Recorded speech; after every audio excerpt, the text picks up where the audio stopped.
How you guys doing? Can you hear me? Sorry, I was signed into the wrong account. My bad. Boomer time. How y'all doing? Thank you, Jordan, posting a chat in the other chat.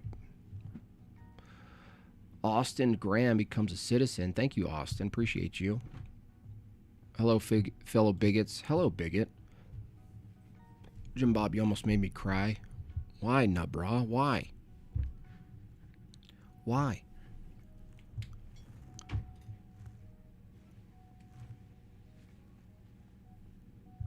A Scooby-Doo. So it's Monday. A lot of wildness going on Twitter. You know. Citizen Arc. Jimbob, will you be an archbishop to Pope Dyer? That's funny. The Pope Dyer meme is funny. It's getting wild out there, though. Out there on Twitter. Dude, this one guy, he just said this.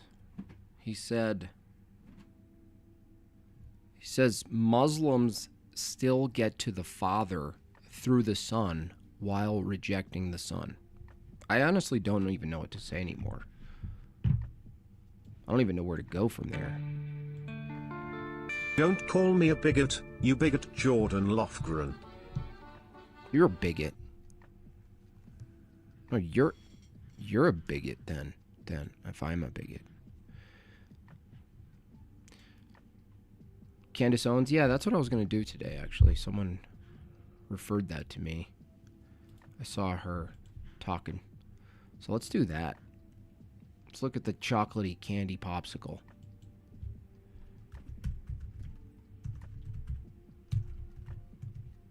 She was up against some real madness. I saw.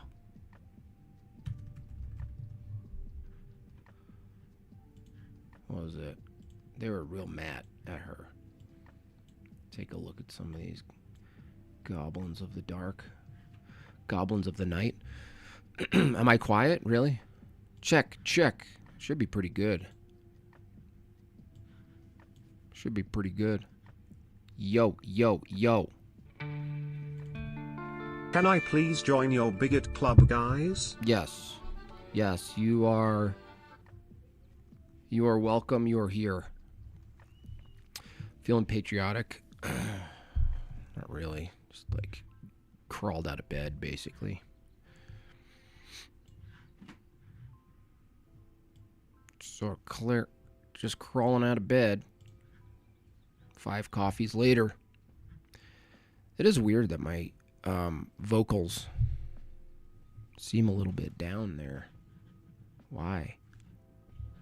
Why is that the case? Let me see. Check. Okay. All right, let's look at chocolatey candy popsicle here.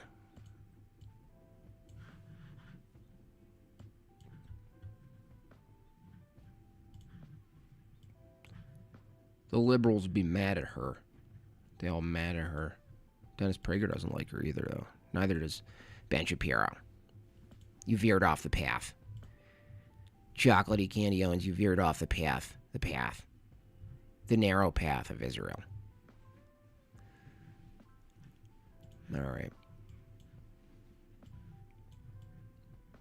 All right, let's take a look-see here. What do we got here? Women or more women would be murdered? Are you saying that women are more women would be murdered, for sure? Okay, I disagree with that. I still don't think it has anything to do with the claim that women are infinitely less happy because of the sexual revolution, which has devalued women. I think you'd probably be less happy if you're being murdered. Oh, Anyone disagree? Okay, yeah, I don't, okay.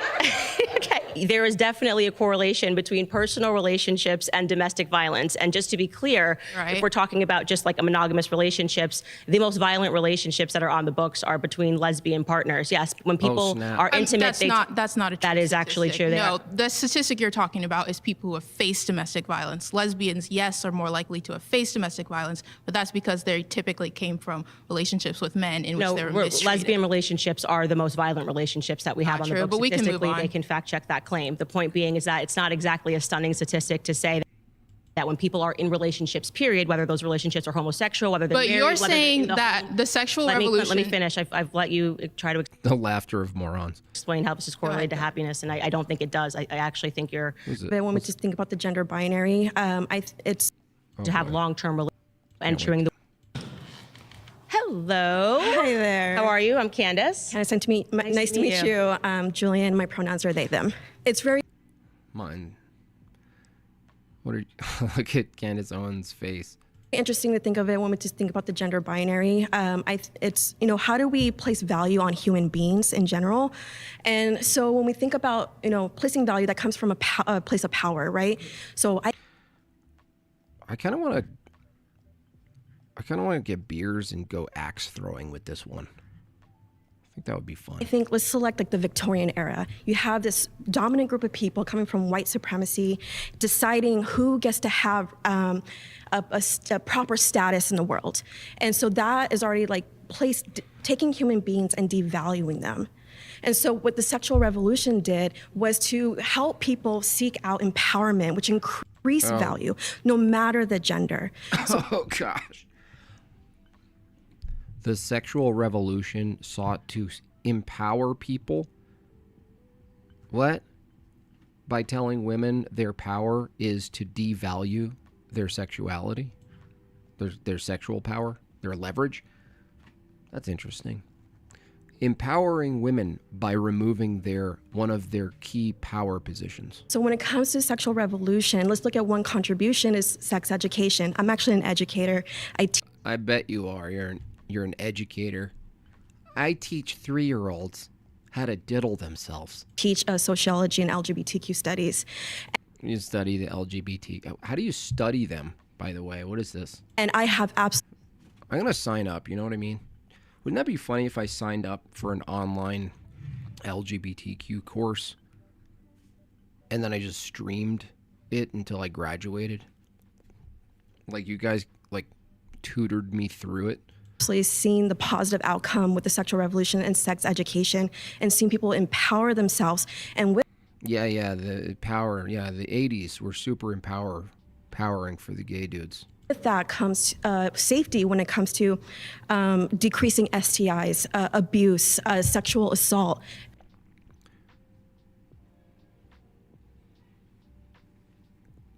Wow, look at this one.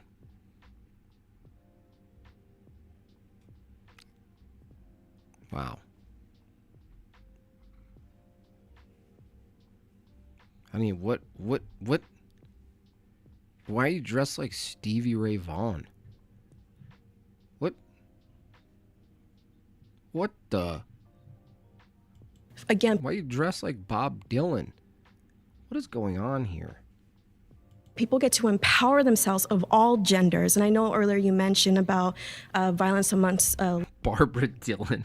lesbians and sapphic community, which I do identify within. All genders can be subjected to violence. That was the point I was making.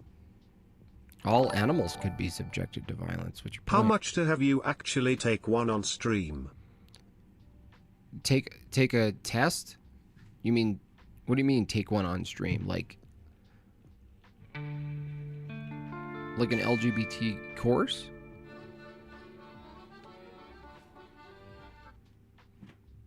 So I wasn't do sure it. of how her claim was relating to what we were talking about, whether or not it makes people happy or unhappy. Relationships are obviously a ground where there can be. This is really painful. Yeah, this is the culture we're in. This is predominantly what the academic, public school and higher academia is producing as human beings. It gets crazier. There's this chick who goes into like Native Americans Oh no, that was a clip with Michael Knowles.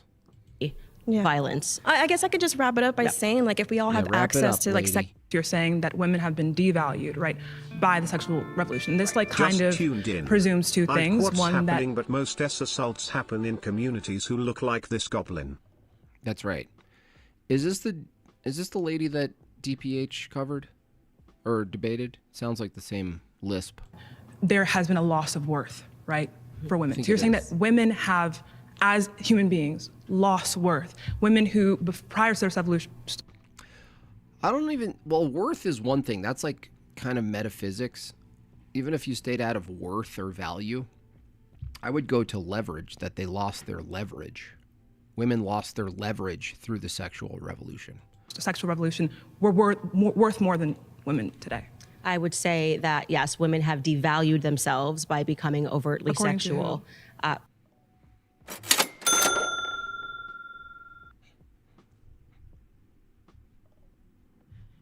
I'm still here, Jim Boss. Hi, Vagine. Fun fact for women, you are stronger by shaving the sides of your head. It didn't work like that for Samson. It won't work for you. You just look like a cyberpunk carpet muncher. Cyberpunk carpet muncher. Another sticker available at MadeByJimbob.com. That's my claim. So, I mean, also according to See, I wouldn't go with value because, like, the secularists, the liberal, the progressive, they don't even have any standard for value. So you just go to like real world leverage. That's, to me, that's the better tactic. just, and let's not remove this from the other part of the claim, which is that it has made women infinitely less happy. Right. So are you saying, but you're saying that according to you, women have been devalued? Not according to me. According to the time in which people are getting married. She should just say economics, according to economics.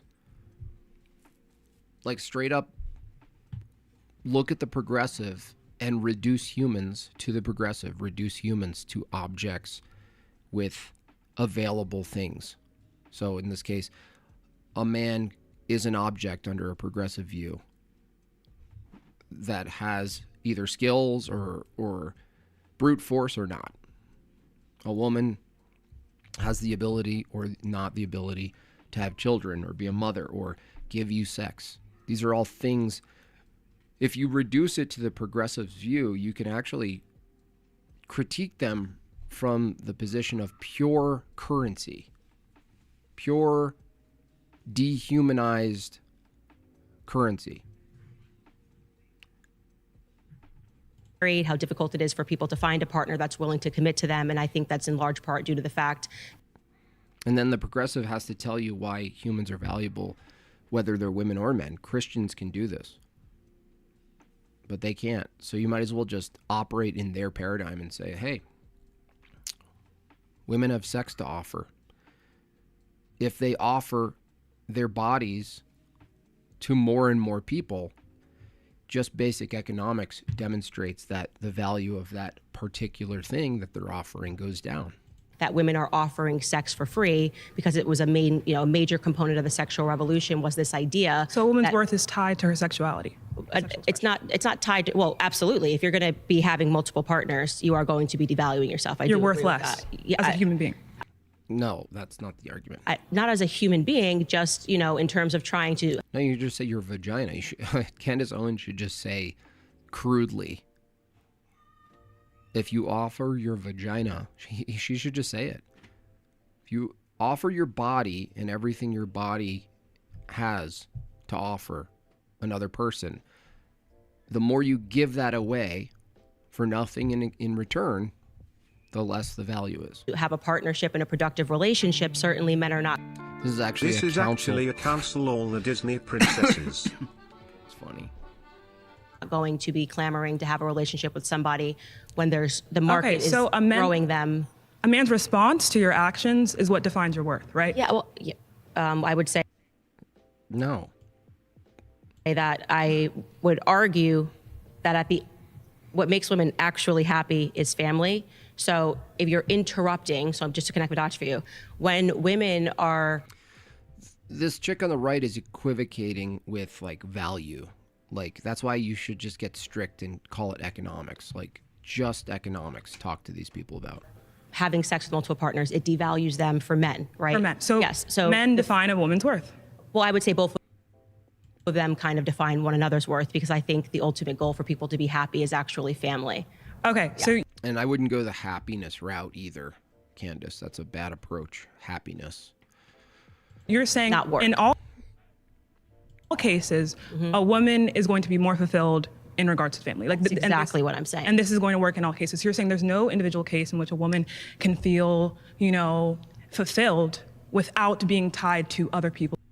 No, just Phil. In the case of family. I think there could be an exceptional case for everything. I think there are exceptional cases, but I think that if we all start Happiness. trying to be the exception, That's the problem, is that Candace and the woman are going off of my happiness and my fulfillment. But the problem is, like, Candace, what is she? Did she end up choosing Catholicism? I forgot.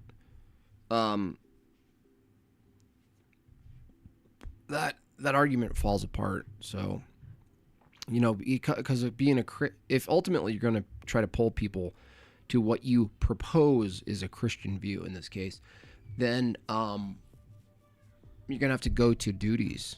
So it wouldn't matter about your happiness. That's the hard truth, is that the real destruction to the progressives' argument here is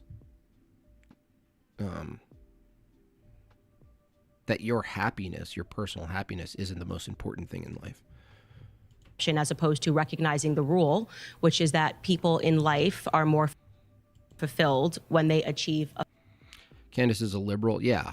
I would probably say if Candace ever got up against Andrew, he would be able to demonstrate she's a covert, what would be called a covert feminist. family unit, and when they have children, women in particular, especially aspiring to children, then you are going to end up with a bunch of people who are unhappy because your job cannot replace the feeling of having a family. So what you're saying is we need to look at every individual case and see what is going to fulfill So what you're saying is you hate black people?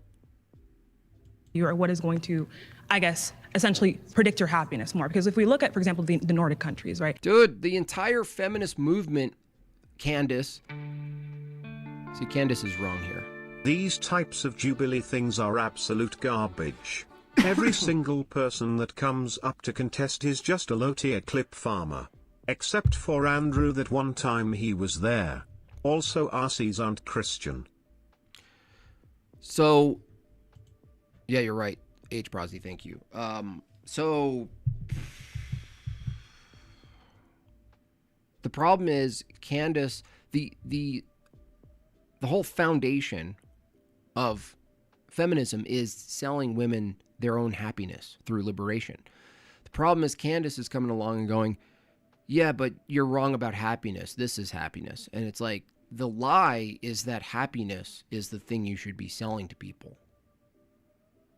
That's the lie. So Candace is still caught in a lie that's still very based in her feelings, or the feelings of women, and that those feelings are the most important thing, and women should pursue their feelings. Now they're just arguing about which feelings are better, which is a fail. These are countries, I'm talking about like Sweden, Denmark, right? These countries tend to be like, I think in the past 14 years, they've been ranked as the highest in happiness and marital satisfaction from women, right? And we see that they also have been the most open in regards to Hello, hi. Hi, I'm Nikki. Nice to meet you. So when we're talking about the value of women on a societal scale and how we view each other, right? When you're devaluing us, you're objectifying us. Right? You guys objectify yourself. The sexual liberation movement was pure objectifying yourself, your own body. And follow me, I promise. But rape rates have gone down by about half in the last 20 years, right? So if you're saying we're less valuable now, why?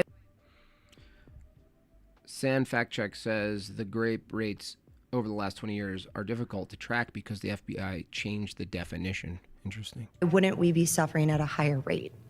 So is the argument that you're making, just so I understand, that because women are giving up sex for free, they're not being raped? Every study shows rape is not correlated with just sexual gratification. It is a power structure. Okay. So it is about objectifying and abusing women when you rape them, not about whether or not you want sex. What I am saying, As a mom, right? Are you free by financial pressure? Oh, look, About a Bob man. Dylan. Nice to meet you. I'm a poet. I do poetry. I do Kundalini yoga when I'm not writing short stories on very old typewriters that are very difficult to find the parts for. My house smells like sage and old rags. I use my menstrual fluid for my garden. I also have an Etsy shop with beads. I'm fascinated by your claim that women have. I do pottery. Yeah, I do pottery. I just need to get on the wheel, you know. All the stress, I need to get on the wheel again. I'm trying to get on the wheel again. Lost happiness. I just got to get up. I just got to get on the wheel again. Since the sexual revolution, since the 1950s. Do you think that there's any tie to That hat is so stupid. happiness and freedom? What? No. Oh, she is Right, definitely a right, bagel. right, right, Right, right, right, right, right, right. right, right. I'd why people always let them get away with the grape is about power, not sexual gratification. BS. It's totally not proven in any way, shape, or form. Yeah, and by the way, those two could be tied. Like you could exhibit, those two can be joined together and there's not a contradiction. It's a false dilemma, that's what it is. Why does this lady look like she just came out of the bathroom after shaving her face?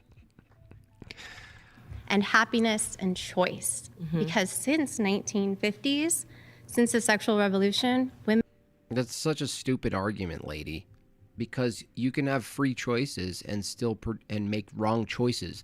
The whole debate about sexual liberation is whether or not it was the right choice to be liberated, to liberate yourselves, you know, to pursue your wants and desires.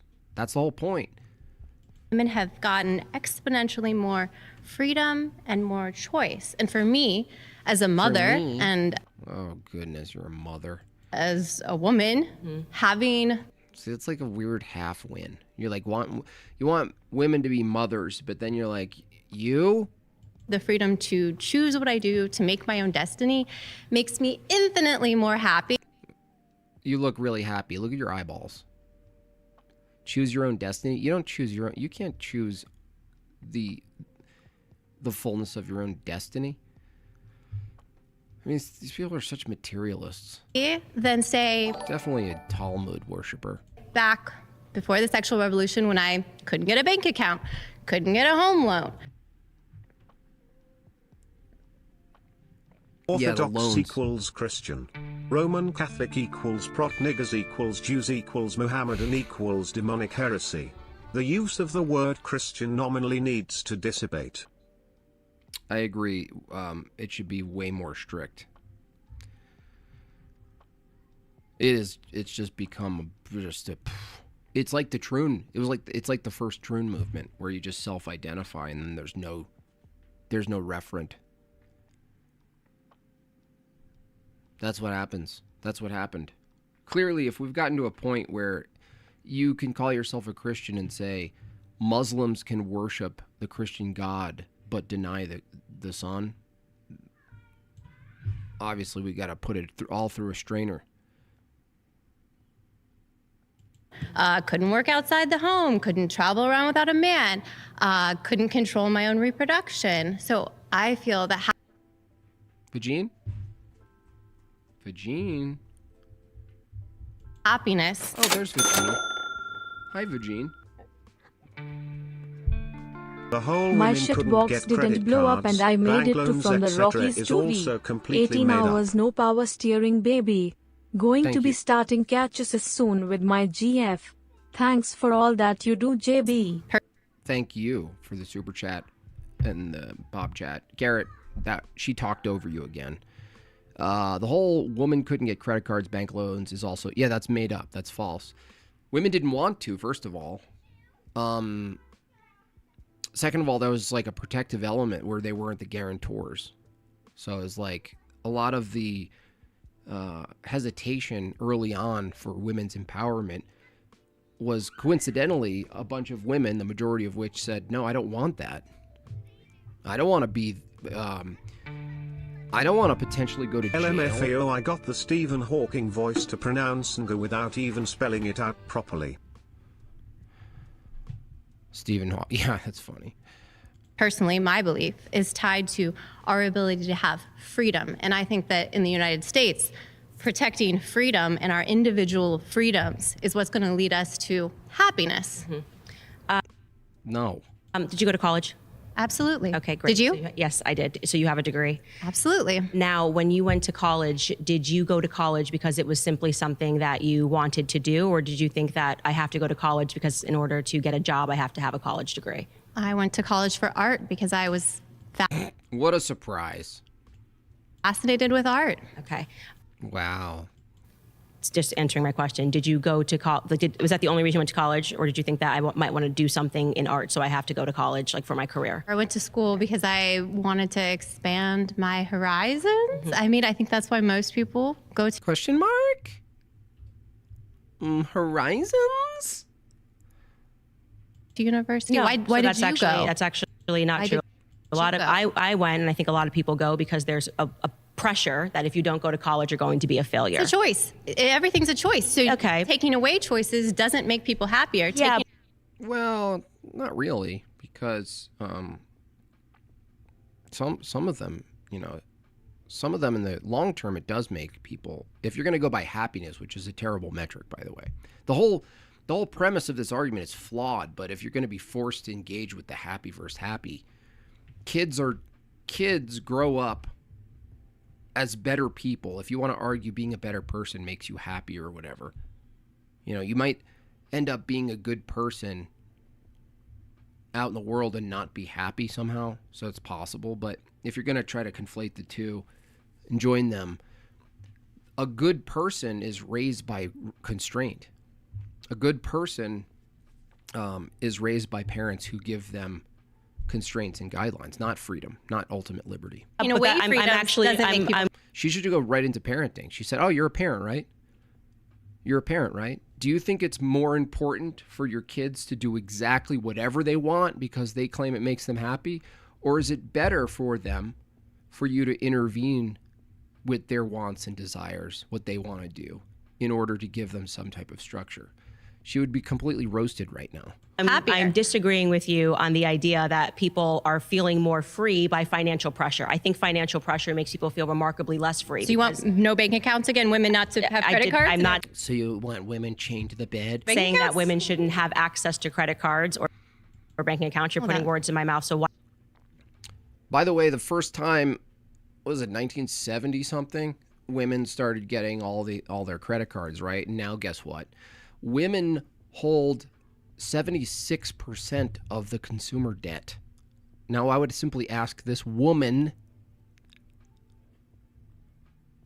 do you think acquiring massive loads of debt makes people happier?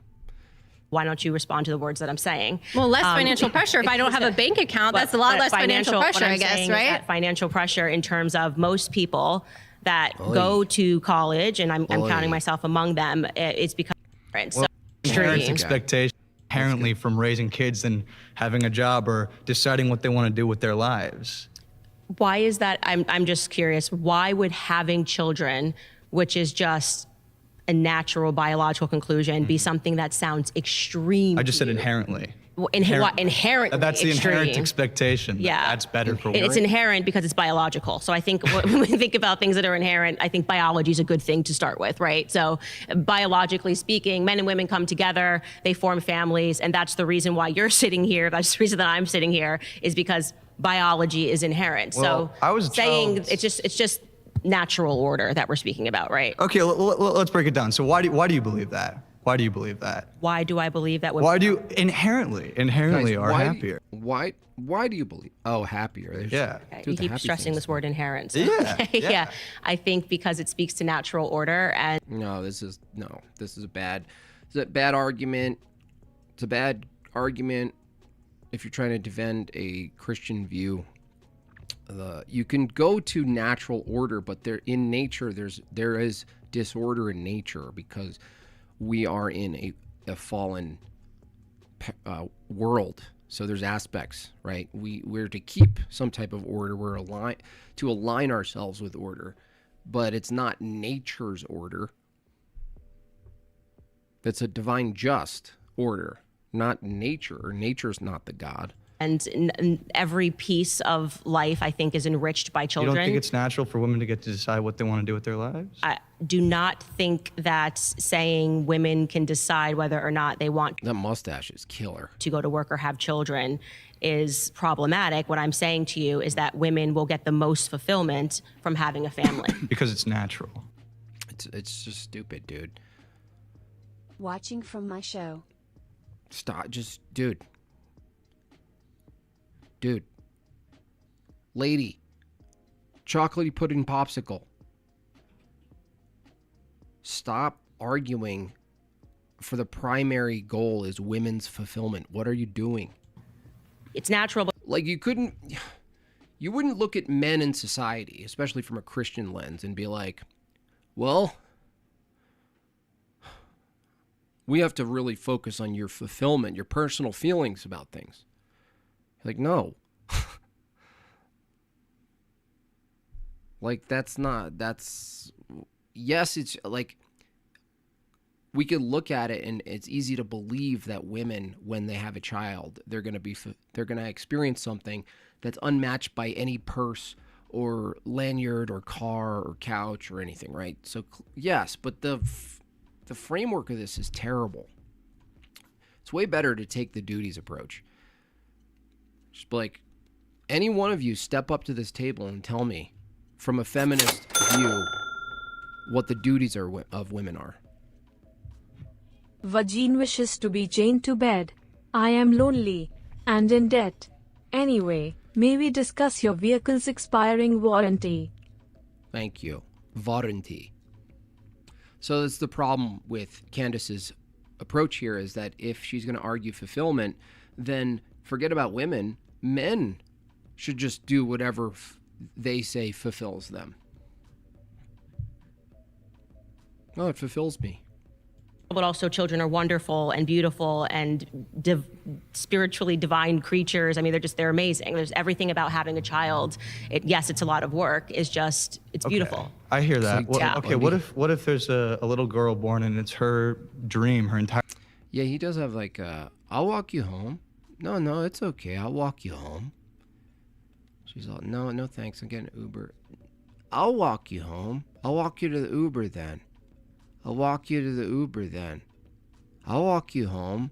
Entire life to be an author or to be, on TV or any of these things. And having children is very expensive. It takes a lot of time. So how is it better for that, and I understand this is hypothetical, but that hypothetical little girl to have children? Quit smacking on those apples. Big Pork Meister 5000. Nice. Than to pursue these things that would make her happy as she gets older. I just think that if she publishes the book and she has a child, she would agree with me that the child was more fulfilling and made her happy. That's what I'm happier It's not than about the book did. fulfillment. It's the last time I'm going to say it, Candy. Stop straightening your hair. What do you hate yourself? No, it's her duty, not fulfillment, Candy. Duty. It's her duty. It doesn't matter what's fulfilling. When she has a child, her duty is to the children, not to what she thinks fulfills her. Yeah, come on. Come on. Pudding popsicle. Dennis Prager is upset with you. Why Candy Owens became an anti-Semite? Why does she not blindly follow our blue-starred God. Why? Yo, what's up, Jimbob? You still down to talk about the God of Abraham, Jazz? Yeah, toward the tail end, I usually have people call in. He's asking, Gnostic Informant also defends the V2 view that Christians or Muslims worship the same God as Christians. Is what I'm saying. And I say this as a published author of a New York Times. Oh my gosh, public author. Just stop. Just get out of here. See, I don't even like Candace. Oh, look. Look. The Predator goes to Burning Man. You know, like all of this generation, they have kids and they're like, dude, they're all turning troons. They're all turning into these weird progressives. Even the Predator's daughter. Be a funny sketch. Where he's all like,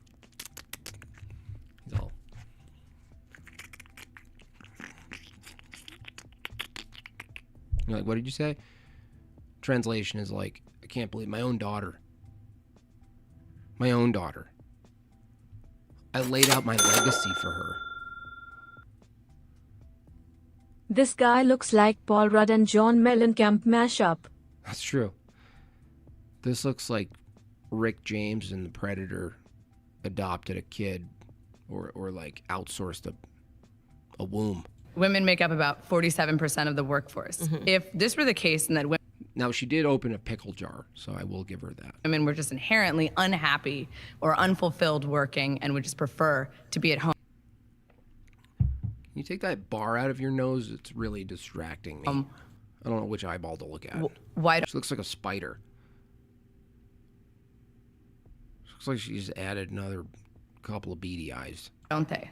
Because we've made that due to prior feminist waves nearly impossible, because now, which I believe that the reason that the government wanted women to enter the workforce is because it gave them an opportunity to tax a household twice. And so this goes back to what I was saying, is that there's a lot of financial pressure that is being exerted on young women to enter the workforce, and they do so blindly under this illusion that somehow entering the workforce is going to make you more fulfilled, like getting yourself into 6 figures of debt, going to college to then take on a Yeah, she makes me want to clean my house, Gnostic Informant. career Like, and I'm be in debt inspired now. and having to pay student I wish I had one of her heads like at my computer to get all the dust. loans while you make $35K is going. She should sell dust. Like, you know, Naima probably has like her whole merch set up. She should make like a little duster that looks like her. To make you happier. That's how you lean into it. And I'm saying that isn't actually true. Okay, so I hear that. Yeah. At the same time, would you I not hear agree that. that men and that women can both have a career and have children? I mean, Not a full career and be good mothers. No. you are actively doing that right now. And I want to be very clear, because I am actively doing it right now. I would be someone that you would call an exception, because I get to work from home. I get to wake up in the morning. I don't have a boss, right? I don't have to go into the office from 9 to 5. I get to then therefore spend the entire morning with my children. You're an exception, and the 47% of women that make up our labor force are also an exception? No, the exact opposite. So I'm trying to make it more. Hello, do you not understand? She just made a distinction between the kind of labor she's participating in with, where at any given moment she could stop her job and tend to her kids. Her obligation ultimately is going to be to her kids, not her job. Now, she has to make that choice. Maybe she neglects them. Who knows? The problem is, Naima, is that she just explained, and then you're like, the whole labor force? realistic, because I think it's really bad form. You also don't get as paid like Candace Owens does, obviously. So you're not gonna look at Candace Owens as like the reason. When people who are able to stay at home, right, and are able to start working at 1:00 p.m. as I do, after being She got her there. around their children, the children. Dude, don't do towers. Come on, dude. Don't do towers. It's stupid. It's low tier. running around all day will then preach to you that every woman can have this. That's not the reality. The reality is that the They don't understand. Hypotheticals are hypocritical. overwhelming majority of people are stuck behind a desk all day, and they're not happy. They're not doing work that gratifies them at all. And at the You can only do an N tower if you spell neutrals, okay? You can do neutrals. same time, they're suspending. Well, that's their, just what career you've chosen. But I think that the issue most with people your work a 9 to 5. You could even reverse the argument. If Candace had MUST to choose between her current career and her current family, which would she prioritize? Right. That would actually put Candace on the spot. That's why it comes down to Spiro duties. It's not a matter of what makes you more fulfilled or happier, gives you the tingles. I'm glad if you get the tingles from any of the stuff that you do that you ought to. It's just not always the case.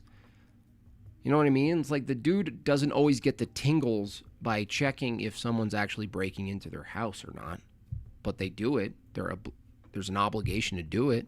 To 5. I think that's okay, reality, yes, but right? if it's the job that You prefer ninja? I like Noiga. Noiga. Noiga. is making them unhappy, then maybe they should have chosen a different career path and not the structure of the career itself. But my issue with this is that not only is it claiming that women can't both be mothers and have jobs, which we know to be true because millions of women do that. My mother does that. You are actively doing it right now.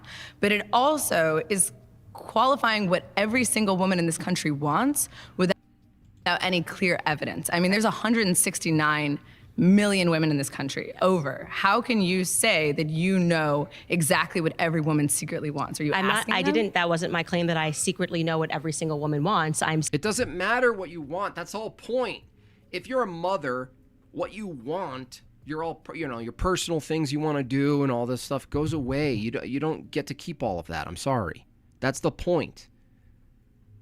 That's why women who become mothers are better for society than women who choose not to be. Let's say choose not to be. There are women who can't, right? Who would want to, but like choose not to be just for selfish reasons, you know? They do more for society in the long run, so. But I'm really upset with this. The chocolate pudding popsicle here, because she's not talking about obligations. Saying that if you measure up at the end of your life, what brought you more fulfillment, your career or a child, children, raising children in your family, we will discover that, and there actually have been studies, people that have gone to people on their deathbeds, and the number one regret that people had was that they gave too much to their careers, and this includes not necessarily make you happier, but also piggybacking on Naima.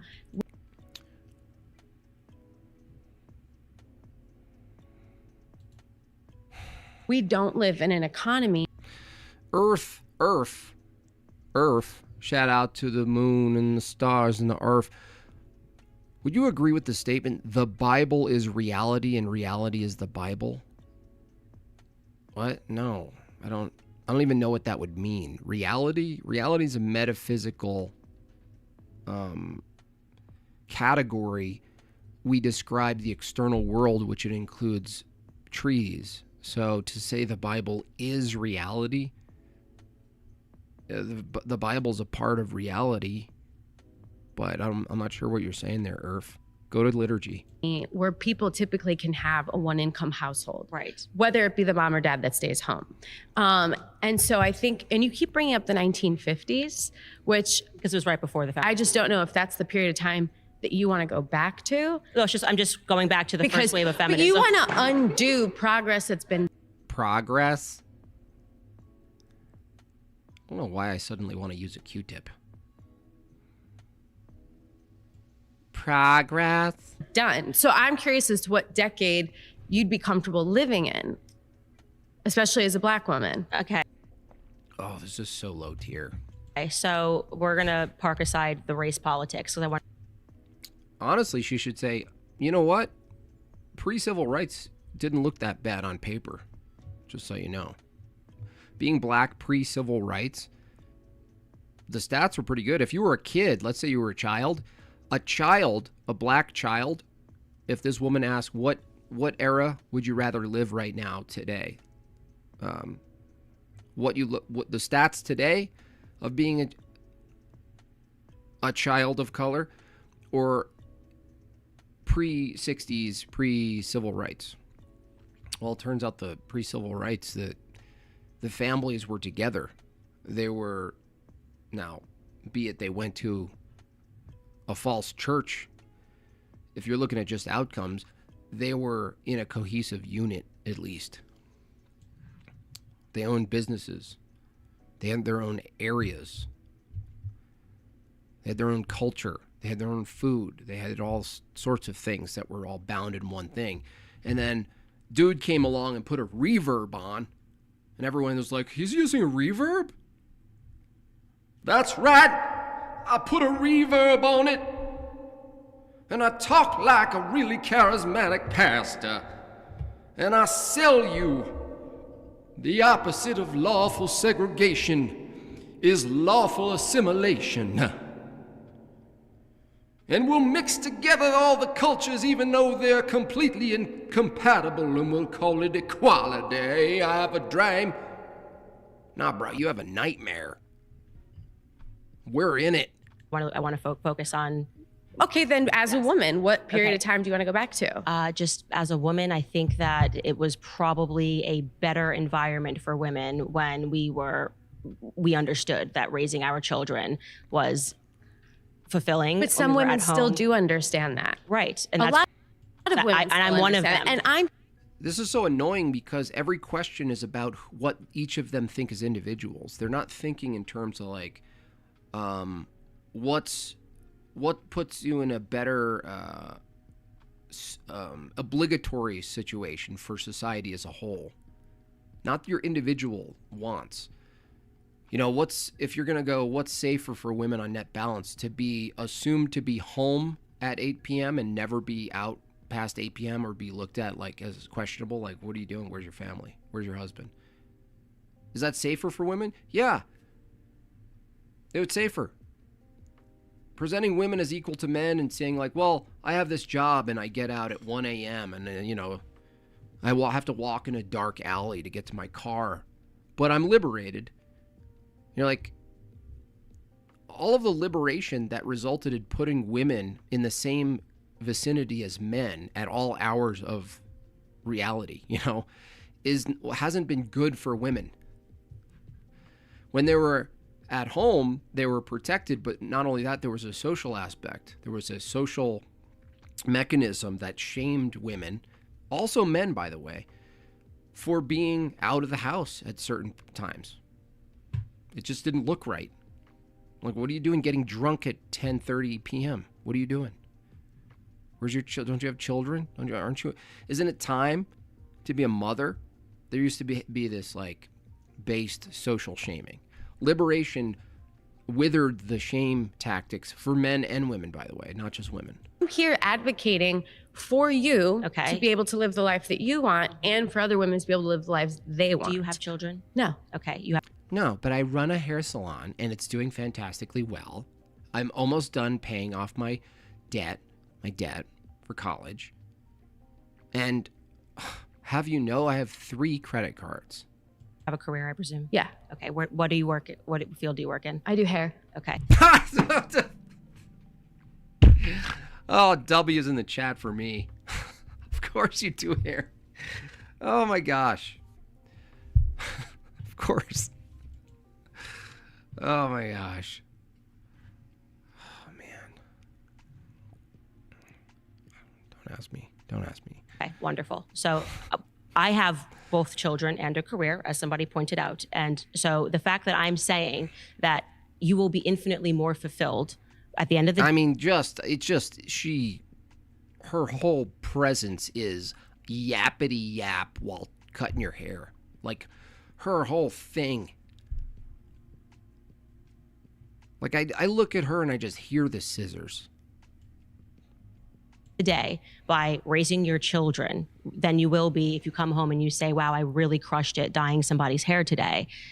Oh, what snap. is it exactly that makes you angry That was about good rhetoric. hearing that? Like, that's what I'm actually trying. Nothing makes I'm me trying angry. to get. No, I'm trying to get to you know the. what, I'm Kat, trying no, to get but to the that's- implicit but revolution. That's the thing is that no one when is someone angry. mentions children. No, see, no one's angry when you mention children. I get angry, I guess, when you mentioned that someone should have children. Should we keep society afloat Good or call, no? King. You earned this. Thank you. I want to see if I can guess all. I wish they would go through and tell us all of their jobs, though. Or you're trying to impose a lifestyle onto people that you want You're imposing a lifestyle. to live, which I think is kind of funny because as someone who's anti-feminism, you practice it more I than say, most women bold do. chap. That's I do true. believe that's the best white MLK impression I've heard Thank you. to date. Thank you, Sal. I appreciate that.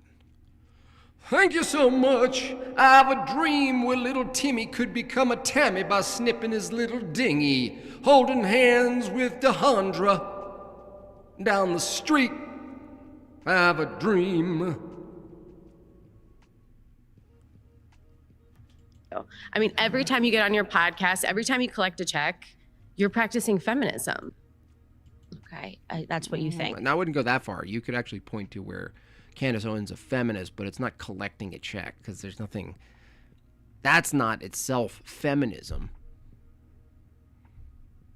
Like, feminism wouldn't follow that a woman can do trades or do something and get paid for her skill. Feminism would be more explicitly trying to somehow subvert or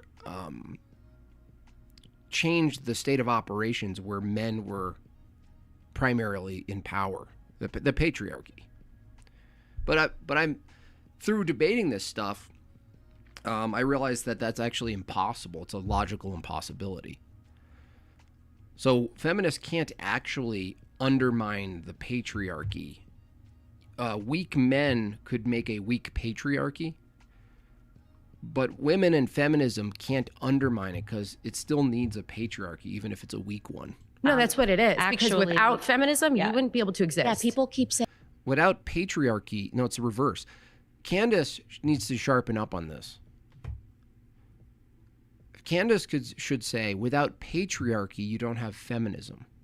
That's what needs to be said. I hate when people say that. But because it's just the it truth. just shows that you haven't done the research to even understand where the feminism Or you don't know came from, history. which was discovered. That's what I'm saying about you, because it means that you don't understand that a bunch of government officials in the CIA funded the feminist movement. The crippling fear of being basic. That's so on point, Meatball. You know, what is that phrase? Someone used it on one of the whatever shows. They said, like, history is not made by ordinary women or some stupid crap. I thought it was David Attenborough. I don't know. I think it switched on me. It's giving me trouble. Oh, it's making me sign up. That's what it is. It's trying to make me pay for it. Isn't Gene? the cat out of the bag at this point? What do you think the solution to the hyper-individualized, self-centered worldview of people is, especially those who aren't religiously minded? What do we do? Or is it too late for a cultural shift back to a more duty-based society? I actually don't know, because any solution that happens at the large scale requires families to be made, and if my view is that people be orthodox and that we have an orthodox nation, I'm not under the delusion that that could happen top down with a magical orthodox wand. So that question is like, it's like if you ask me, well, would you ideally have some sort of like Christian constitutional monarchy? I'd be like, cool, sounds awesome. But I'm in no way could I tell you how that would be possible in my own lifetime. Because you need people, you need human beings. And then those human beings can't be just multiplied as human beings. They need to be in the church. And so it's a whole deal. Massive undertaking. Oh, yeah. Well-behaved women rarely make history. That's what it is. Okay. That's the phrase. Well-behaved women rarely make history. And it's actually the opposite, because they think make history means be an exception. But history, society, culture, civilizations are not made or maintained based on that one exception of a woman flying a small plane with her scarf on. societies are made by well-behaved women. Civilizations are made and kept up in part by women who are well-behaved. It's all rebellious. The whole thing is based on rebellion. So for all of your hatred for the patriarchy, I'm so confused. and So my about question men, is it bad that they funded it or bad that it just happened? Men wanted women to go medicines like Xanax. By the way, didn't Andrew or someone debate this monster? Anxiety-inducing medicines and depression, because they suspended that time frame where women really should be looking to find a partner and to start a family, because they were instead pursuing their careers. And why are Is that the boob monster girl? I mean, she did something to her face. Look at that face. What are you doing, lady? Isn't this the Jasmine chick? She was always on like debates and Crucible and panels. Is this her? Dude, what did she do to her face? What are you doing? Everyone could tell. Look at your face. Would you order a crate of bees and get stung in the face? What are you doing? She looks like she's like they're making a third mask and leaving Jim Carrey out of it. There has been like what happened to her cheeks? Oof. Woof. It is totally a dishonest narrative that men and women want the same things out of life. We don't. We absolutely do not want the same things out of life. In fact, we don't even measure. That was an awesome response. We don't even measure Whoville. Yeah, like a Whoville. Success the same. Men and women don't even measure success the same. So, okay? but tell me how the women who are working and getting educated, why are they faring off better in all of these? I am telling you that. Faring off better until when? I do not believe they are faring off better in all of these men. What are you talking about? The statistics show that the feminists who follow through with their line of feminism, they don't have a family. They acquire all their wealth, even in the case they acquire wealth from doing God knows what. Eventually they reach 41, 44, 45, and they're left holding a couple of raggedy little dogs, one of them which they hate, always. They have some wine-stained teeth, and they're hoping to be invited by one of their friends who has kids on some type of cocktail date. They're waiting to be invited to a wedding so they can talk to the young boys. They're sad and pathetic. You're going to look at Chelsea Handler, and you're going to be like, that's the epitome of female liberation, success, and fulfillment? No. And what I do not. No. You look at a picture of a woman holding two babies. One's 2, one's a week old. And she has kids climbing on her shoulders. And she's laughing in deep laughter at the absurdity of it. The absurdity of how beautiful it is. You're doing that because of what? I am telling you that we are looking at totally opposite statistics. Like, so you're sitting here telling me that the statistics show that women who are working are producing. Oh. I don't know what whoever sees in that face. I mean, she really messed her face up. She looks like Zac Efron. Better children, but I am saying that women that grow up in a two-family home where the mother stays at home are faring off better than the children who are being raised in an environment where the women are working, working, where both of the parents are why don't working you away stay from home? the home.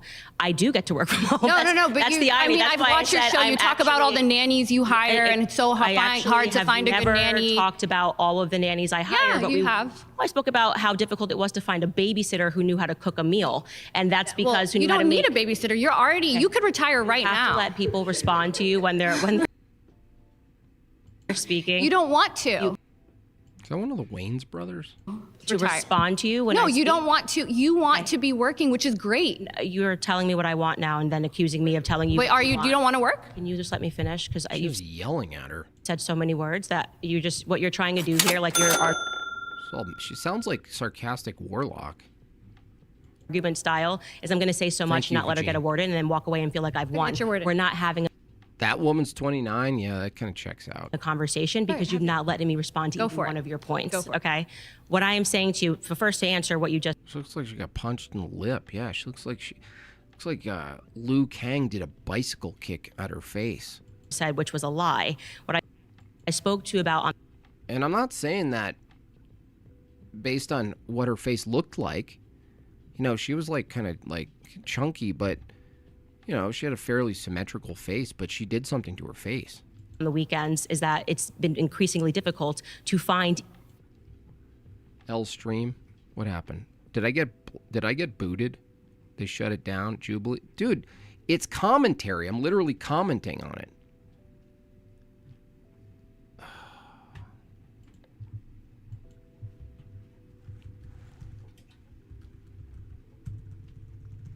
Unbelievable.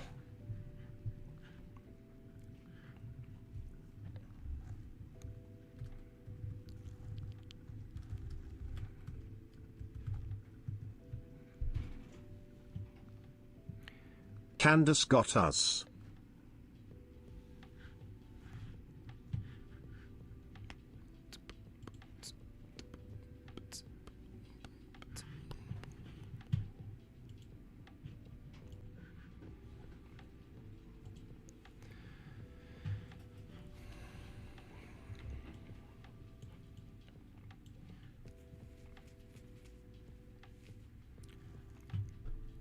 Jubilee. Jubilee. For real, dude?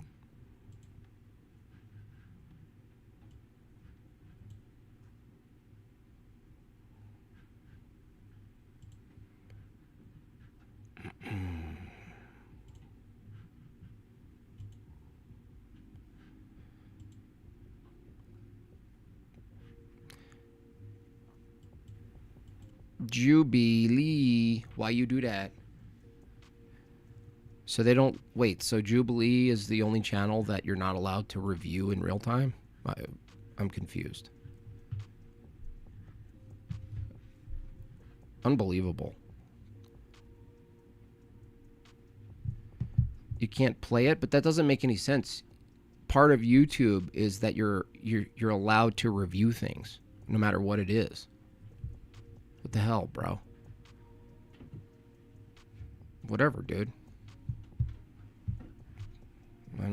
No more watching Jubilee then. Glad to see you survived getting sniped by Mossad. That's not even good for Jubilee.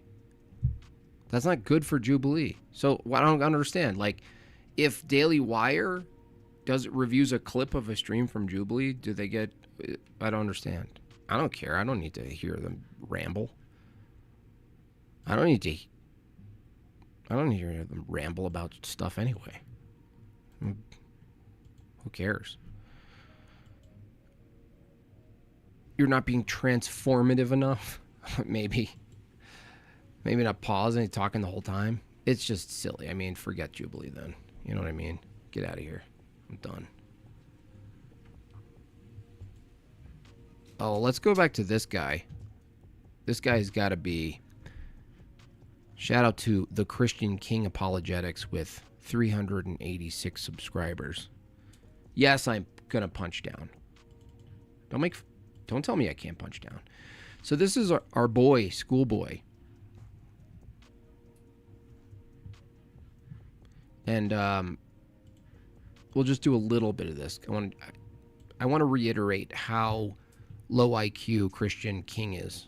I hope he calls in one day. That because you're here, you've seen the error of your ways, and you're no longer orthodox, and you've embraced the evangelical faith. Is that correct? No, unfortunately, that's not why I'm here for you. Why not? Why not? Because I've spent years looking into church history and theology. Oh man, already this is not going good. He said he's already ain't going good. Spent years looking into history. Maybe he hasn't got to the part where some of these early Christians denied icons. You mean the iconoclasts? Yeah, that's... It's so funny. This guy is so silly that he thinks that any time throughout church history where, let's say, heretics claim the word Christian, that they're actually Christians, but they deny icons. Well, if you deny icons, you deny Christ. So that's the end of that argument. Maybe he hasn't got... Cringe, dude. Cringe. You know Jimbob is a badass because his hat is slightly tilted. Face right. exhaling emoji. That's right. That's right. Come at me. Maybe he hasn't got that back into history to read that part. No, he understands that part of history. Why don't you let him talk to you, Christ is King? I mean, why does Joel take all the beatings? Poor Joel. Maybe he needs a few more years. And reading scripture. And reading scripture. Bro, we're like not even a minute into this. He said reading scripture. What is it for you Orthodox? What is the point of reading scripture when you can't interpret it yourself, when you can't trust what it means? You just ended your own argument, Christ is King, Christ King, or whatever you call Christian King. What's the point of the Bible then if you can't piece it together yourself and determine the books yourself there, buddy? What's the point of it? Well, what's the point of reading what's the point of scripture if you can't tie it to the true tradition? They think saying this, by the way, and there is a point. There's nowhere in orthodoxy where there's a position where you don't read the scriptures and study them. The point is that whatever you come to, you wouldn't just lean on your own understanding of what you just read or what you thought it meant. It would be participatory, that you can't separate the holy tradition, which includes having a spiritual father, which these people are not immune from because they are parents. If they are fathers of their house, there's still a type of that, right? It's not clergy, but it's a type. So they just end their own position. You need your normative What's the point of a math book if you don't already know all the answers? authority to tell you what it means. But Yeah, and you needed a normative authority, right, to have the scriptures. Let's see if you responded to me, by the way. Because I wrote, oh, my comment's gone. What a surprise. All I wrote was, the Christian King says you need a normative authority. What's the point of scripture if you need a normative authority to interpret it, to know if you're interpreting correctly? Okay. You needed a normative authority to get the books, dude. why don't you just read that? Why don't you Jolene, Jolene, Jolene, Jolene. Please don't take that sola scripture home. read your councils, read your church fathers, read your canons. Should we listen to you? Aren't you just a proposed current church father, buddy? They tell you what to believe. What's the point of reading the Bible for an Orthodox? What's the point of reading the textbook if you need a teacher to understand if you're reading it correctly? What's the point of reading the engineering schemas and the mechanical schema if you need to ask the person who drafted it what something means? What's the point of that? Yeah, what's the point of using language that was constructed for you that requires a dictionary and a thesaurus if you don't actually already know what it means? I mean, you're so stupid, dude. Sorry. Good. Reading scripture, you can't do that. Yeah. You have to use your private judgment for that. Well, in fact, you actually, have to use your no, private judgment to talk to me right now. Well, 1 Peter 2020, or I'm sorry, is it 20? No, 2:20 Don't says even that scripture misquote that. isn't. Don't even misquote it. You're going to make a fool of yourself. If you misquote that verse, I'm going to pillory you. You better read that word for Poor Joel. Joel's like a low, he's like a low tier sort of comedian who gets to tour old person's homes. word. Okay. Read it word Mr. for word. C555 Don't- if you joins misquote that, Cabinet.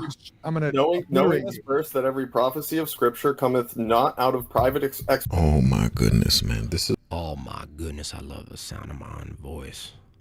Oh my goodness. when you know. Notice just earlier he said he spent years reading history in the Bible. What a mess! And he doesn't even know the context of this verse. Of this verse. He doesn't even know the context of this verse, dog. What do you mean? He's reading it. That's what's in question, the context. Nation. Yep. For prophecy was not brought about at any time by the will of man, but by holy men of God spoke while borne along by the Holy Spirit. Okay. Now that you actually read it very carefully before you make your point, because you're about to make a point. You alone now. Based on a word that is not in that verse. So go ahead, make your point, and then we'll see what the verse says. But make sure you only say what's in that verse. I mean, Go I ahead. can continue on. Let's read it in context. No, read it what you said. We don't take. You know this. We don't take verses in isolation. What's the point? Joel. What's the point you want to make? Because the rest of the context doesn't support your point either. He turned his noise gate up. I need to try that. Yeah. But go ahead. No, I'm about to review some apologetics. Hope you're doing fine out there. It's a 10 p.m. Beautiful evening. Nice breeze. Dry summer heat. Bringing you the best of the best when it comes to apologetic reviewing conversations on Discord. Right here at the Christian King Apologetics channel.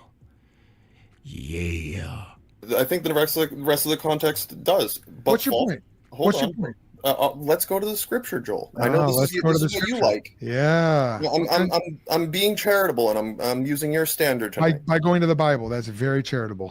For knowing this, that no prophecy of Scripture is of any private interpretation. Now, this is how you know when people haven't even read the Bible. Whenever they. Oh gosh, dude, you're so dumb. This is how you know that I'm right about them, is that I say it before examining their argument. This guy's not careful, he's going to turn into Morgan Freeman. Morgan Freeman hermeneutics.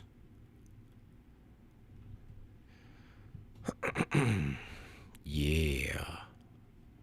A Gnostic informant still here? You might as well, if you're still here, you can jump on the Discord if you'd like. If there's anyone in the chat who wants to try to figure out a way where it makes sense to say Muslims worship the same God as the triune Christian Godhead, you can do that. You can go to the Discord. I don't know if Gnostic informant got busy, but he wanted to do that today, so yeah, you could do it right here. Andy Dufresne.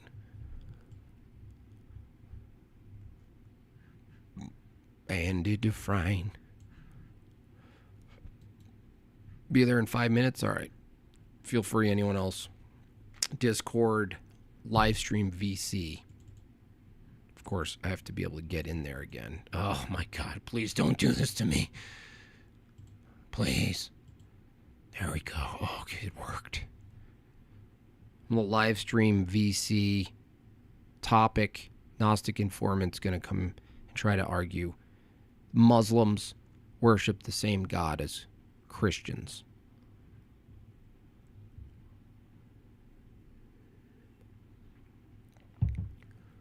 Andy Dufresne. Andy Dufresne. Oh, hey, Chase. Hello, Chase. Hello, Chase. All right, let's do this. Share window. Discord. Here we go. Okay. Here we go. Okay. There we go. Here we go. This doesn't have to be like this. This doesn't have to be like that either. It can go behind the background. It can go behind everything. Whoa. Wild. That's crazy, man. That's crazy. Can someone talk so I can test whether the Discord is... Hey, can you hear me? Yes. Chase, is that you? You're not trolling? No, it's not. Oh my gosh. I'm finally No, this is Marilyn. talking to Chase when he's not trolling somebody. This is Marilyn. Hi, Marilyn. We are God. I'm just at work right now. Nice. It's Marilyn. Marilyn finally. I have hope in Marilyn. She's gonna convert. She's not, because she's a character that I play. She can't convert because she's already God. Doesn't make sense to convert. Marilyn finally being herself.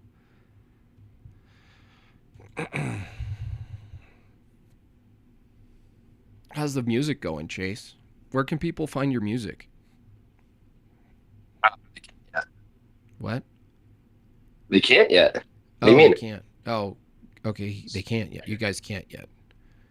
Well, I'm doing my first release. I sent you the stuff to help me choose which tune to release first. Hopefully, if my basement doesn't get destroyed by the construction the city's about to do, my first tune will be released July 21st.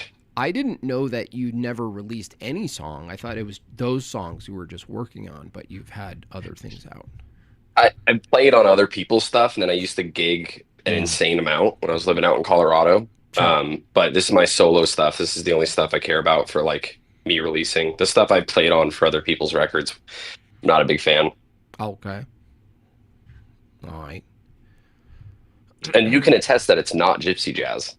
That's right. Yeah, I've definitely poisoned the well for all of you. Chase is not a gypsy jazz. He just happens to be able to play it. Can someone give Gnostic Informant a valid Discord link, please? S'il vous plaît. S'il vous plaît.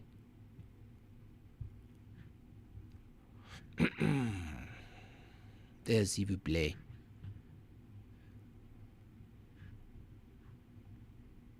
Where's my wrenches? There it is, right there. Gnostic, right there. Boo, beep, boo, boop, bop, bop, bop, bop.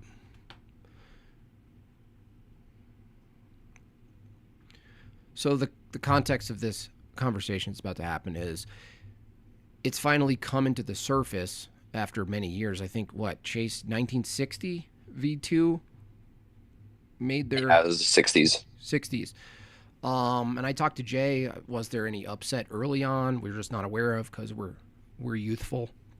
And he said there was, but for some reason, it hasn't made its way to like the surface of conversations for some reason. Maybe that's cultural.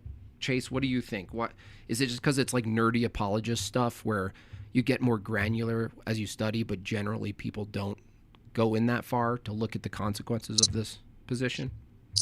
Yeah, I think so. And I'm going to be in and out if you hit me up. I have like 30 minutes left of work, but it's just dead. But I think personally that it's something that's just not attractive, and most of the Roman Catholic apologetics is very surface level. Like they don't even understand our ecclesiology, and you see on Twitter they keep freaking out going, patriarchs said something similar, as if it's a dogmatic thing. Yeah. And I think it's just they like to stay surface level. We have harnessed our weapon and weaponized our autism here. Yeah, they haven't done that yet. Yeah, and wouldn't you say also just most people who are, so let's say, born into Catholicism, it's a part of their tradition and family structure to participate. So they're not, especially if they're from birth Catholic, they're maybe not gonna, a lot of their experience with Catholicism is just gonna be like the traditions and the going to church. Then maybe they won't get into this stuff or even feel the need to, because what they're getting from the activity is enough in their yeah, and it can be a betrayal too. I mean, if somebody's raised with something, it's like, you can feel any position, really. You see it in the Orthodox Church too, where it's like, oh, well, I'm just Orthodox because I'm Greek or I'm Serbian. It's like, okay, well, it's good that you are, but that's not a reason to be it. Yeah. Anyway, it looks like Neil just popped in. Okay, I don't want to waste his time. I know he's busy. Neil. Yo, can you hear me? Yeah, we can hear you. What up, Chase? Hey, what's going on? Hey, how's it going, man? So go ahead, Gnostic. What's your what's your view specifically? Because it Okay. came from this debate, right? So Yeah. So my position on this, obviously, we were talking back and forth, is we're talking about a specific God in time and history who was the single God that was appeared to Abraham, he appeared to Isaac, he appeared to Jacob, he appeared to Moses, and so forth. He was worshipped in Jerusalem from who a appeared period. to? There's a Let's first stop you temple right period. there. Did Moses experience a theophany or a singular God person? Theophany. A theophany. Yeah. Okay. And so you would agree with that? You agree with that, right? Yes, but the thing is, when you say God of Abraham, would you agree that God, if you're generally talking about God, you're talking about basically a nature of a being? Like human, what like is that? we're human, right? We're Yeah, but human. a That's our nature- nature. But yeah, but the sure, we have a who-ness- nature, but well, I just want to get this part out. All right, go ahead. If go ahead. God doesn't tell us who God is, but rather what a God is, if you explain what a God is, and you get two people to agree on what a God is, let's say all-powerful creator, knows everything, sustainer of the universe, that's a descriptor of God, what the God is. That almost like a position, but it doesn't tell, the description doesn't tell you who God is. You can be wrong about your description about something, and you can still be talking about that thing. Wait, don't move You past this. Don't miss. This is I'm a not. very important distinction. Is I it don't the think so, case that when you refer to God, let's say a general creator, deity of all things, sustainer of life, that you're referring to a what, like a nature of a being, but it doesn't tell you who the being is, right? Not necessarily, because Really? I could think that I'm worshiping the true God that visited Abraham. You could too. And I could be completely wrong about the nature and person and whatever attributes I assign.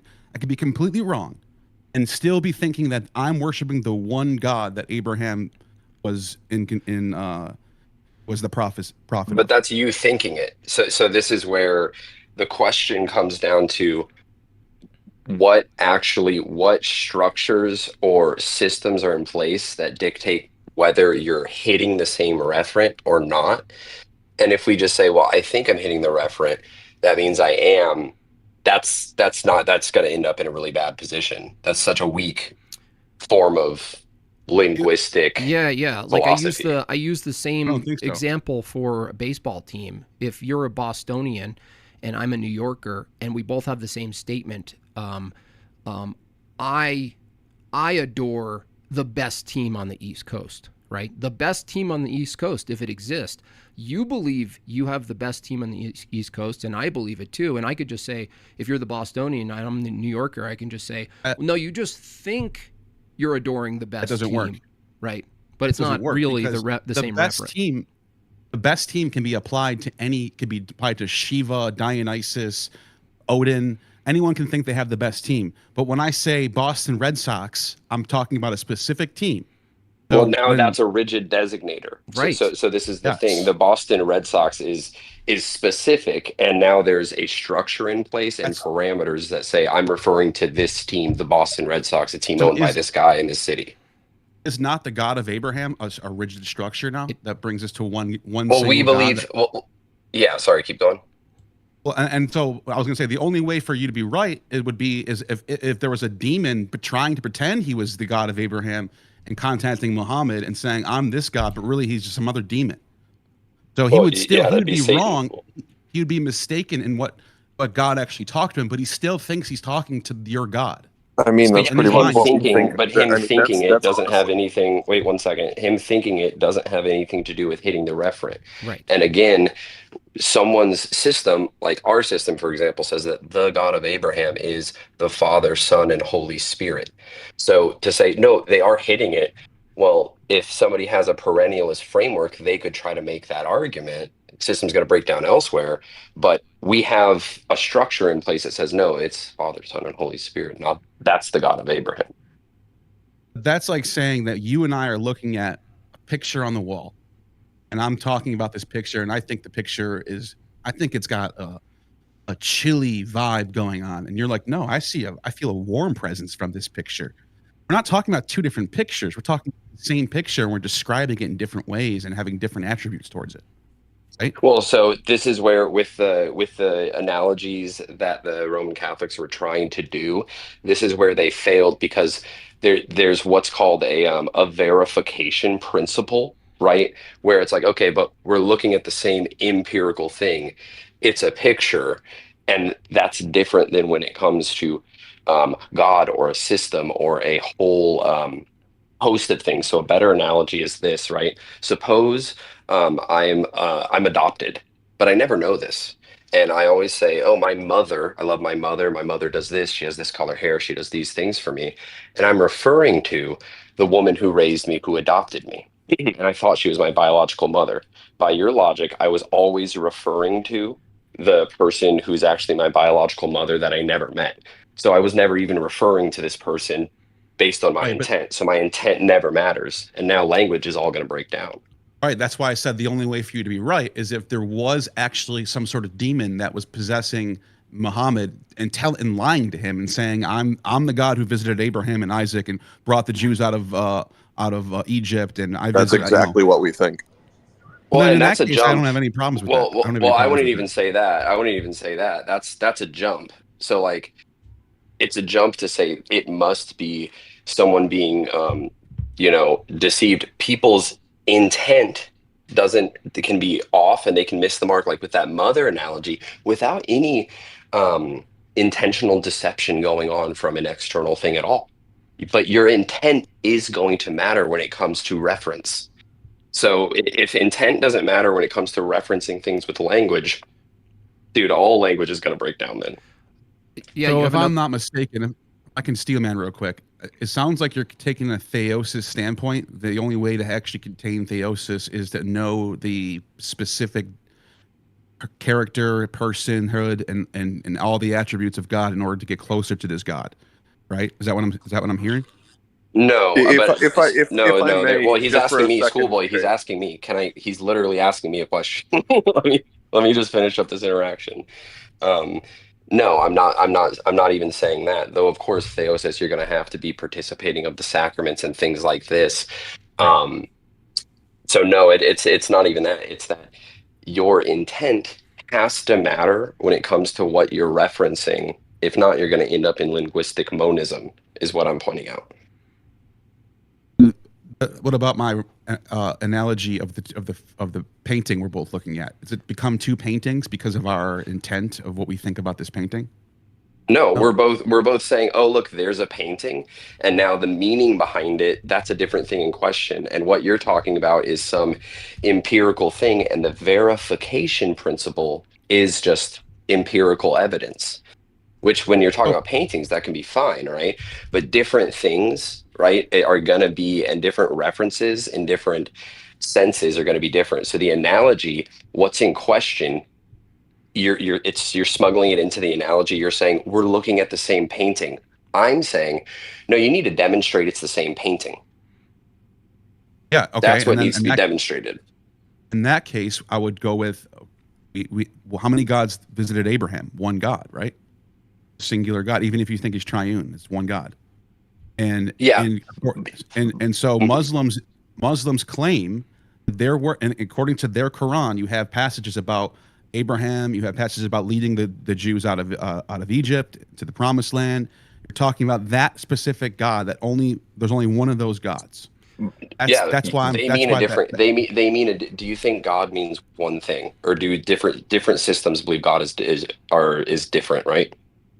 Sure. Yeah. Yeah. So it's not the same God. No, but that's why I brought up the painting analogy. It's the same painting. They're just talking about it differently. No, you don't. Okay, but you're asserting it's the same painting, and I'm asking how you're asserting it's the same referent, and that's what I'm saying. That's what needs to be demonstrated. That hasn't been demonstrated. Chase is right. That's why Chase is telling you. Hold on, Gnostic. I want you to understand this part. Chase is pointing to is that you weren't granted a painting on the wall because that's the thing in question. The question is, are you looking at the same painting? You're saying, oh, give me the painting as the referent, and Chase is saying, no, you don't have access to that. That's the thing in question. That's the claim. We do have a physical place. do a No, physical place. it's We not the have same Jerusalem, the temple. Painting of Jerusalem. Okay, but or the just temple of saying, Jerusalem. just saying that doesn't prove it's the same referent of God. This is the issue, and this is where, in that debate, every analogy they used was actually really goofy. Of Superman and Clark Kent are the same person. Okay, that's what's in question. So the analogy needs to be, how do you know something is the same referent, and what epistemic, parameters are in place to say yes, this is the same referent. And I refer to his mom. That means nailed his mom, right? Right, but it all comes down to there is one God that was worshipped in Jerusalem by the prophets, and after the temple falls in 70 And we AD, disagree about who that is. When I told you God is nature, who is the person? So what Chase already established here is that people can reference a thing called God, but if they don't know who the God is, right, they can't argue that it's the same or a different God. You need to get person. The problem with this whole argument is that it reduces God to a generality of a thing, a nature, but no person is involved. And so what we're getting to is, in order for you to know who the Muslims are referring to when they worship God, you need to know who it actually is. Now, would you argue that Allah is a type of a person that's being referred to? Because they use the term he for Allah, right? Yeah. Now, would you agree? This position is the coexist bumper sticker in debate 4. Would you agree that if Christians and Muslims were worshiping the same person, the person of God, that Allah would necessarily need to be one of the persons of the triune Godhead? Necessarily, they could be wrong about the nature of this God. Then they're wrong about who God is. If they're wrong about the nature of God. You can't apply this to Shiva. The person. No, Shiva not never the was nature. worshipped in Jerusalem. Dude, Shiva's another person, right? That's why I'm saying they're pointing to a specific God. Oh, you didn't answer my question. God. Look, dude, you didn't answer my question. It's a simple question.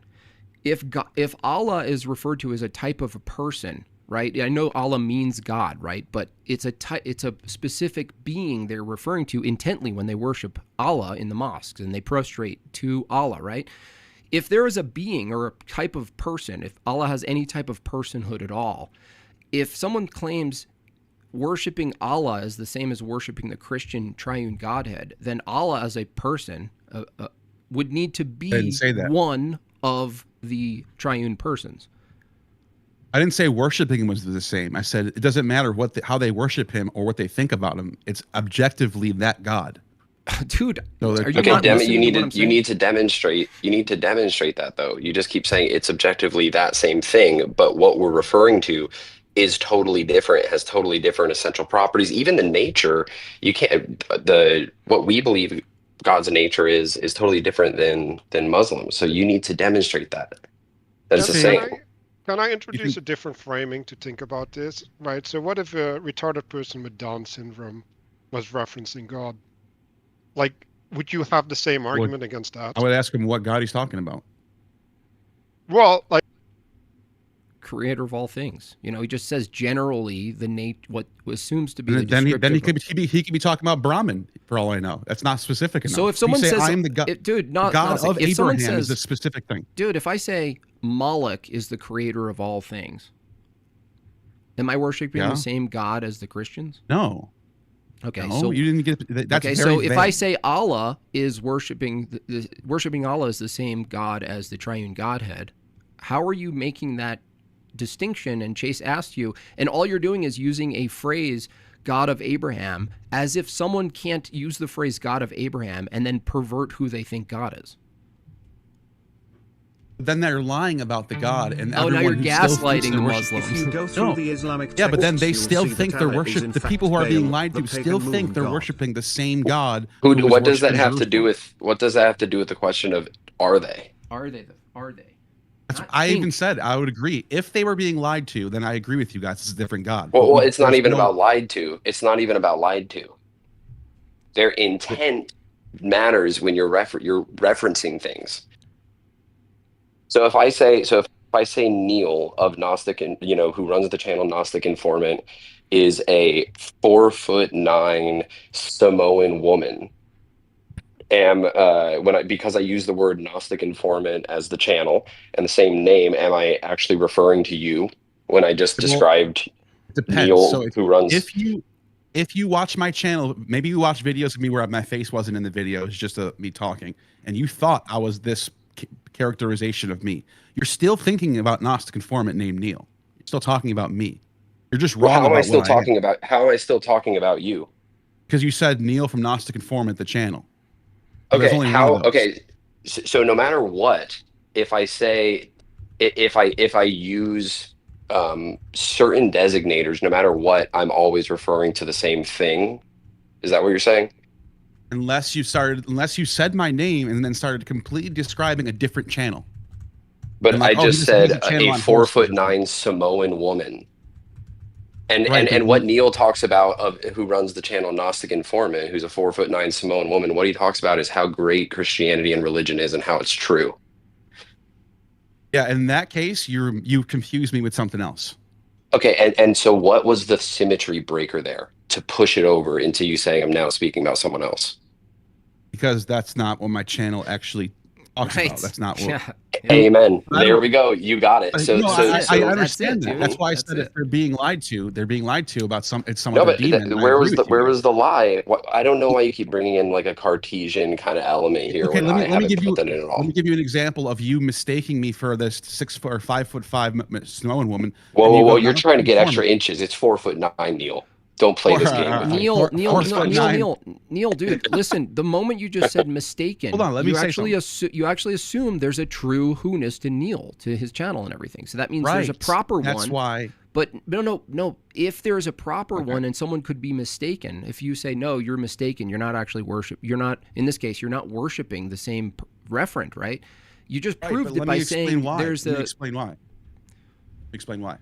If Chase said, I think Neil is 4'4" and Samoan woman, I like his channel, it's Gnostic Informant, and then he starts describing my channel perfectly in the videos that I actually talk about on my channel, then that's me. He's just mistaken about some details about me.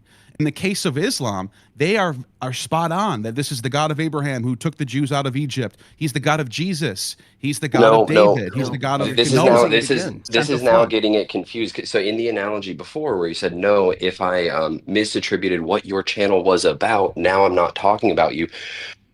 Muslims are misunderstanding what the God of Abraham is, everything about him, everything about who God is, what we're supposed to do here, why we're here, everything. I'll grant that they're wrong. Okay, about well, all these then things. why is but then because you just wrong. accepted. They're just wrong okay, about that They're not particular referring God. to. Look, use something simpler, like Then in the they're not past, referring right? to it. Everyone, people know who like Joan of Arc is or something, right? You're using God of Abraham as a historical reference, and you're saying Muslims are using the same historical reference, right? Well, if I use the same historical reference and say Joan of Arc, but I ask you who Joan of Arc is, because I now adore her, right? I'm going to worship a little short lady, right, on a horse. So let's say I start worshiping Joan of Arc. And I say, and then someone goes, well, who's Joan of Arc? And you go, well, it's, there's a historical reference, but I think I'm actually worshiping a man who was actually a giant who had nothing to do with that. The entire basically definition of who. This is why who and what are important. The historical reference of Joan of Arc or the God of Abraham, that's a historical reference, but it doesn't tell you who properly you're referring to. You're just using the historical reference to say what you're referring to, and then you're saying, well, if they're referring to the same what, it must be the same who, but it's already demonstrated to be false, not just with Joan of Arc, but with Chase's example. Here's a better example, right? I talk about Julius Caesar in history, and he went into Gaul and conquered the Gallic, the tribes in Gaul. Then he crossed the Rubicon and he set himself up as the Imperator, and then he was murdered by the Senate. I think he was gay. I think he might have been gay.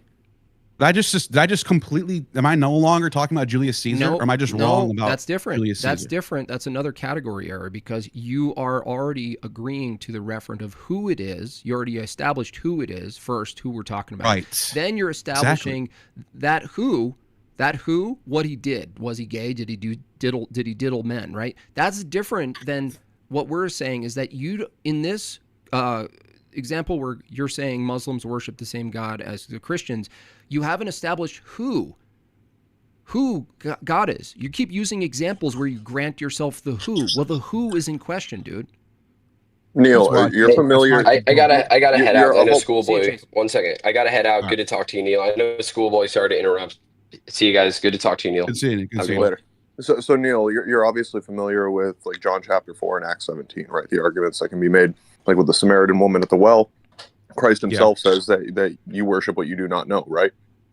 Yeah. And even in Acts 17, Paul echoes these words to the Greeks, right? Yeah. Yeah. Okay, but they are You're already talking claiming about that the unknowable God. Talking about the unknowable God. the right? unknown, yeah. Yeah. So, but the symmetry breaker here with, let's say, Muslims versus the Greeks or the Samaritan woman, the Muslims claim to know. Okay. The Greeks have the humility to say, yeah, the unknown God. And when this unknown God is revealed to them, they are welcomed to worship him in spirit and truth, like Christ says in John chapter 4.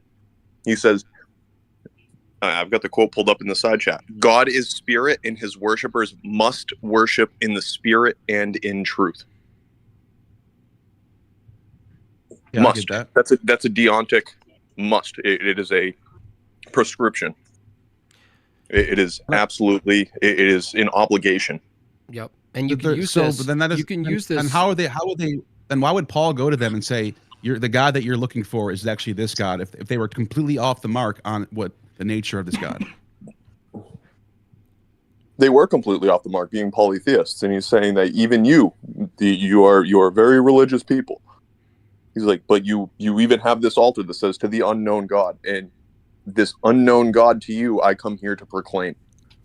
Right. And then to correct them, where all these other false gods, these demons that they are worshiping, because the gods of the nations are demons, they are corrected on that view. Right. Okay, And but also, what does that have it to also do you with- could Gnostic. It also shows that even someone who proclaims to be Christian, if they said they could worship the Christian triune God and deny the Son or deny Christ, can they actually worship that God? If they actively, knowingly who Christ, this is because this is after, by the way, the Muslims is after the fact. They actually know through Christian revelation who Christ is. They reject who Christ is. And so they worship. And so to say they worship the same God, you're saying that a Muslim can worship the Christian God and reject Christ. Is that what you're saying? Yes. Okay. So how does Well, a let me just Muslim ask you this real prostrate? Hold on. How does a Muslim actively and intently worship the Christian God while intently denying Christ? They don't intently deny him. They think he's the Messiah. They call him the Messiah. No, they just don't think he's one with intently God. deny his nature. His They divinity. deny his nature according to you. No, according They not to think, me. they think Not they're to right. me. They think you are Dude, wrong. What? No. Okay, so let me just kind of like take a step back so we can look at this, because obviously this argument is coming from like syncretist or perennialist views that have been espoused by Vatican II, correct? In Sure. Nostra Aetate. Not perennialism as a Brahmin is the same. I'm just talking about the one God that specifically is described in the Quran, the New Testament, and the Old Testament. Okay, that's fine. Like, we're gonna put that. We're gonna bracket that for now, right? Yeah. When we have, and I know this isn't necessarily attacking your position personally, but the broader context of the conversation, right? When we're dealing with what is Christianity, what is worship, are they worshiping from our standard? You have the Eastern Orthodox standard, and then you have the Roman Catholic standard. Well, the Roman Catholic standard is contradicting even parts of their own theology. I just gave you the verse, John chapter 4, verse 24.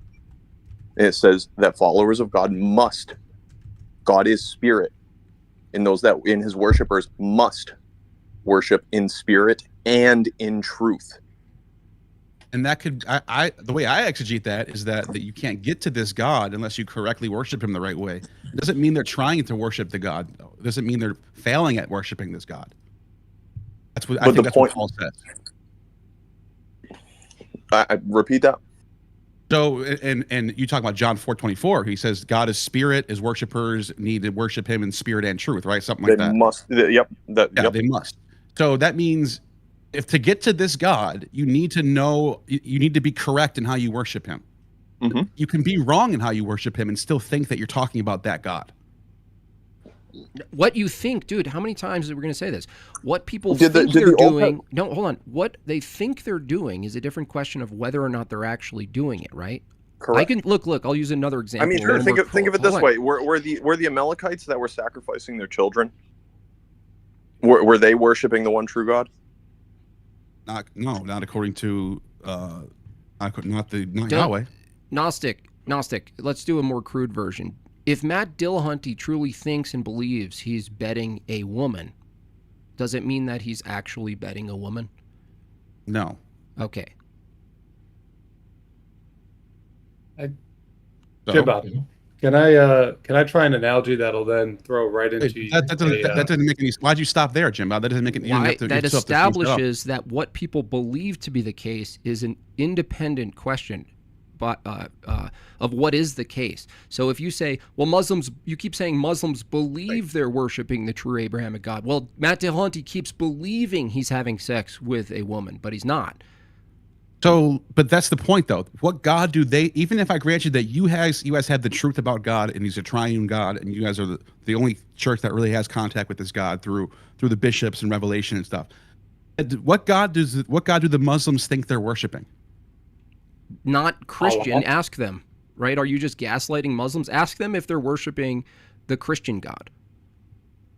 Well, they think they're worshiping the God that revealed himself to Abraham. The Christian God. They have the same position you have. No, they don't. They have the same position you have. If I ask a Muslim, if you're I worshiping, hold up a picture of Jesus Christ on the cross to a Muslim and say, "Is this God?" They'll say no.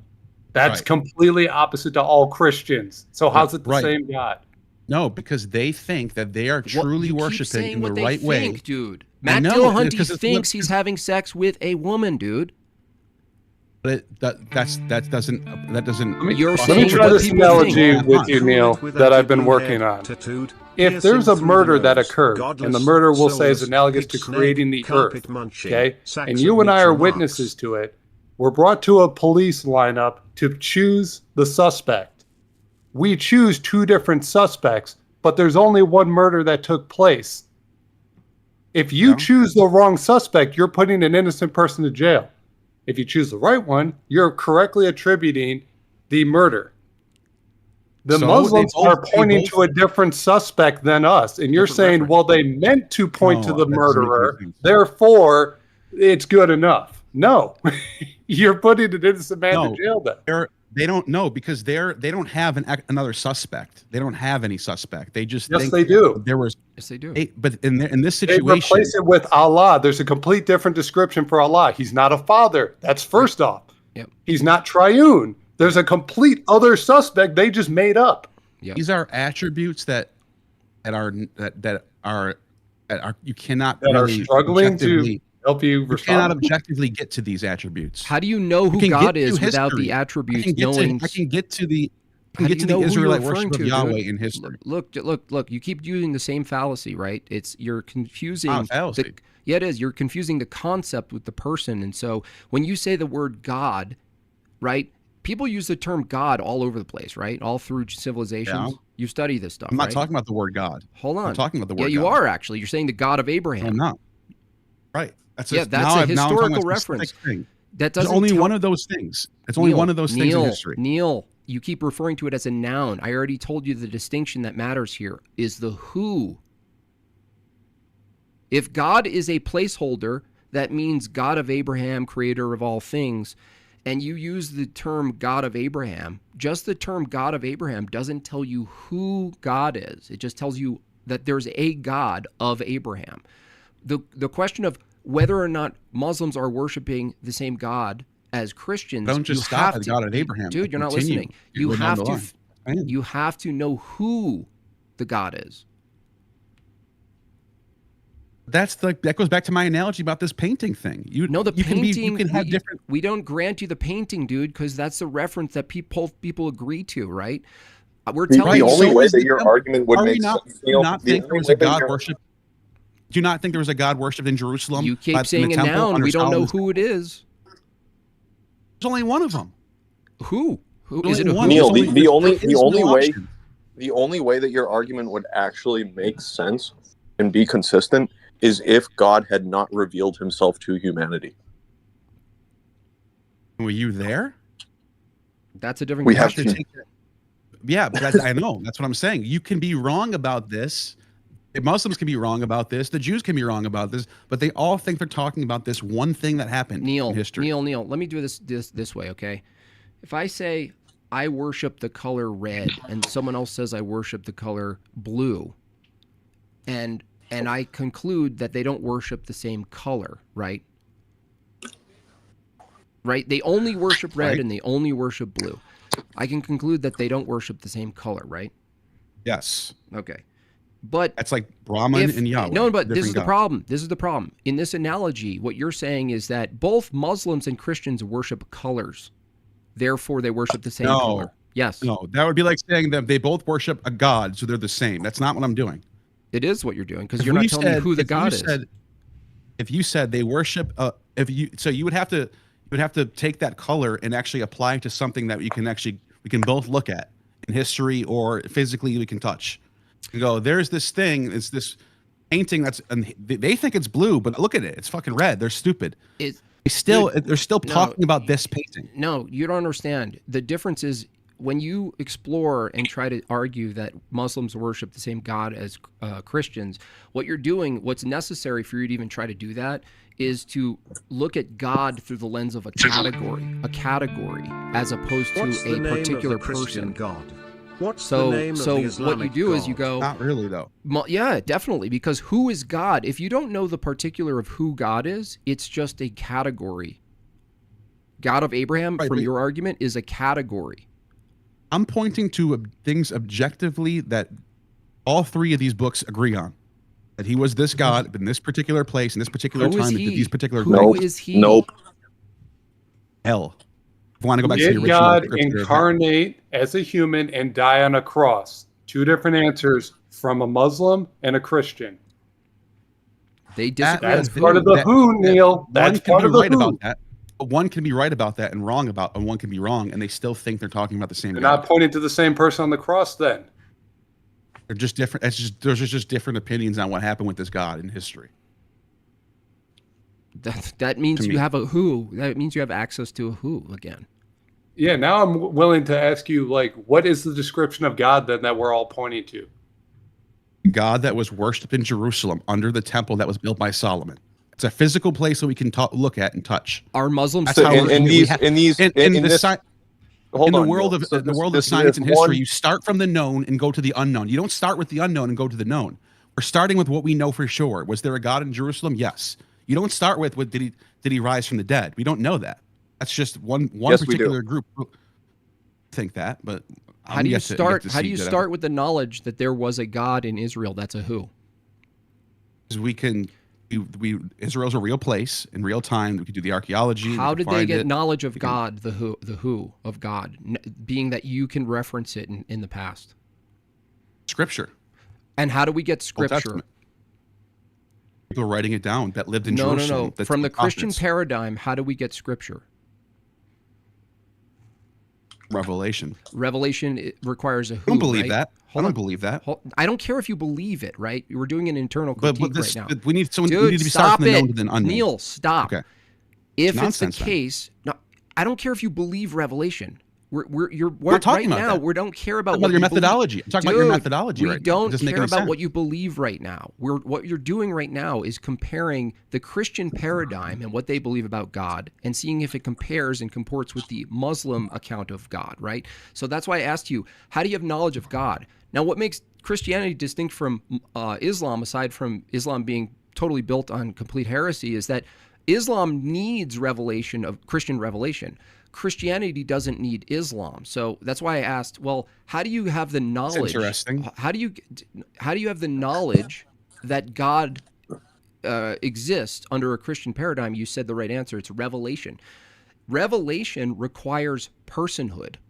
You have to have a knowability of who God is, not a what, a who, and to whom is you asked me it's from revealed. our perspective. You To saர் from our whom? perspective, where does Gnostic, To whom is the Christian God revealed? This is from your. You're talking about from your worldview. Yes. From who? The people that wrote down, like Paul, for example, the Moses, New Testament anybody, writers. pick anybody. Yeah, whatever. Whoever's writing down. Whoever's writing down the gospel. Does the Christian God? Okay, hold on. I'm getting a super chat on my side. Sorry. It's Jimbob, here's a closer analogy. Imagine that my people worship the God of Abraham, and we believe he wants babies sacrificed and eaten. Are my people worshipping the same God as Christians and Muslims? Yeah, that's yes or no? I'll bring that I up, hope you Vijay. can ask him this. So the reason I bring up Revelation is because it requires a source of the God of Abraham. Well, it turns out, and Schoolboy is trying to get to this with you, is that if it's the case that the God of Abraham was revealed through theophanies, which is plural, right, a plural of persons, then the appeal that Muslims are using Trump, the to same try to hijack Christianity, title. they're actually not talking about the same God. They actually reject the God of Abraham from a Christian perspective, because the God of Abraham is revealed through persons, right? Through Well, wait a minute. Which angel revealed the? I mean, Quran? Neil, Hold on. me. Which angel revealed the Quran to Muhammad? That's irrelevant to whether or not they're the same Gabriel. gods. It's Gabriel. Who's Gabriel an angel of? What, dude? Gabriel's an angel of the God of Abraham. Dude, this proves my point. If He's Muslims, in the New Testament, dude, if Muslims need, he's the one who met Mary. Dude, you're not so listening. a descriptor or a title, unless a name, this a name, angel a was name, lying. a name determines the same ontology now. Well, it's part of it. It's one of the few. It's one of the many things we would talk about. So let me just venture out of like this line of argumentation. Let me actually do like an internal critique on your position real quick. Okay. So the Christian God revealed himself, or let's not even say revealed himself. Let's say like the Old Testament, the Jewish Old Testament God, right? Hmm? Through Christian revelation, through the Jewish God. Yeah. Like no, like we'll say prior to the incarnation, so they didn't have full knowledge of who God is, right? Right. He instructed the Israelites how to worship him, right? Yes. And Allah, through Muhammad, instructed the Muslims how to worship him, right? Right. So they're both worshiping the same God, even though the same God instructed two different modes of worship. But you can apply that to Christianity. All of a sudden, there's new things. No, there's new because we have a different involved. standard. We actually we know who God is. That's what the Muslims would say. This actually You guys are allowed ties. to eat pork. You guys are allowed to eat pork and shellfish. You Yeah, guys but are the allowed to work on Muslims, the Sabbath. Gnostic, why is it that a heterodox would say, yeah, we agree Christ is God and we can disagree on doctrine and other things, right? Why is that the case? But when you ask a Muslim whether he worships the same God as the Christian God, they say no. Are you just gaslighting Muslims or what? Because they're doing the same thing you're doing right now. What do you mean? I think they're wrong. Did they take the Eucharist? I'm not a Muslim. I don't care what they think. I don't care about, dude, reality. how many times are you going to make this mistake, Neil? We're not talking about what they think. We're talking about whether or not they're actually hitting the same referent. You right? asked me if I'm gaslighting Muslims. I'm not here to defend Islam or represent their claims. We're I'm here not to talk talking about what they think, right? We're talking. Why'd you ask me that then? Because if you want to take the Muslims' position, you ask them, who are you worshiping? I'm not right? taking their position. I never said I was. Okay, when a Muslim, I'm just asking you, if you talk to a Muslim and you ask them, who do you worship? And they say Allah, and then you say, is that Christ? And they say no. Are you going to say? I say no. But you're going to say it's the same God? Yeah, because they're worshiping the God that was revealed to Abraham, that was worshipped in Israel. Word concept fallacy. It's not a word concept. I'm talking about fallacy. I'm talking about specific things that we know. It's actually like I said, though, your argument, it's equivocation. Gnostic. Neil, your argument would be me your saying, argument only word makes fallacy sense. would be me saying, is a God, Yahweh is a God, therefore they're the same God. That's not what you're I'm doing. doing. That with a book. Your argument only hold on. Your argument only makes sense in a world in which God has not revealed himself to his creation. And how do we know he didn't? How do we know that they're not just worshiping they are not just using these texts and coming up with new text based on their own culture And that's what how do we know he didn't? And they're all mistaken. Right. So you're not performing an internal critique at all on our view, because you're constantly holding to your own presupposition that there may be a theistic God out there, and we're just formulating ideas towards him. It's also irrelevant. It's all irrelevant to whether or not two people who hold different theologies are worshiping the same God. That's fair. Hold on. That's fair. Let's go back to that. Let's say he did reveal himself and the Christian God is right. You guys have the correct understanding of this God. They still think that they are worshiping the God that ended up being revealed, and even when we come to them and tell them no. What they think is irrelevant to whether or not they're actually worshiping that God. Let me try and explain it a different way. Matt Dillahunty still thinks he's betting a woman. Neil, you're putting the wrong perspective on this. You're putting what the Muslims think they're doing. What I asked you to give me a description of the God, and you said the one that's being worshipped. No. Tell me something that the God did. Tell me something that the God did, so we could properly identify who that is. You guys said Islam depends on Christian scripture, but also Christians depend on Jewish scripture in the same sense. So we have to start back with when this God first is revealed.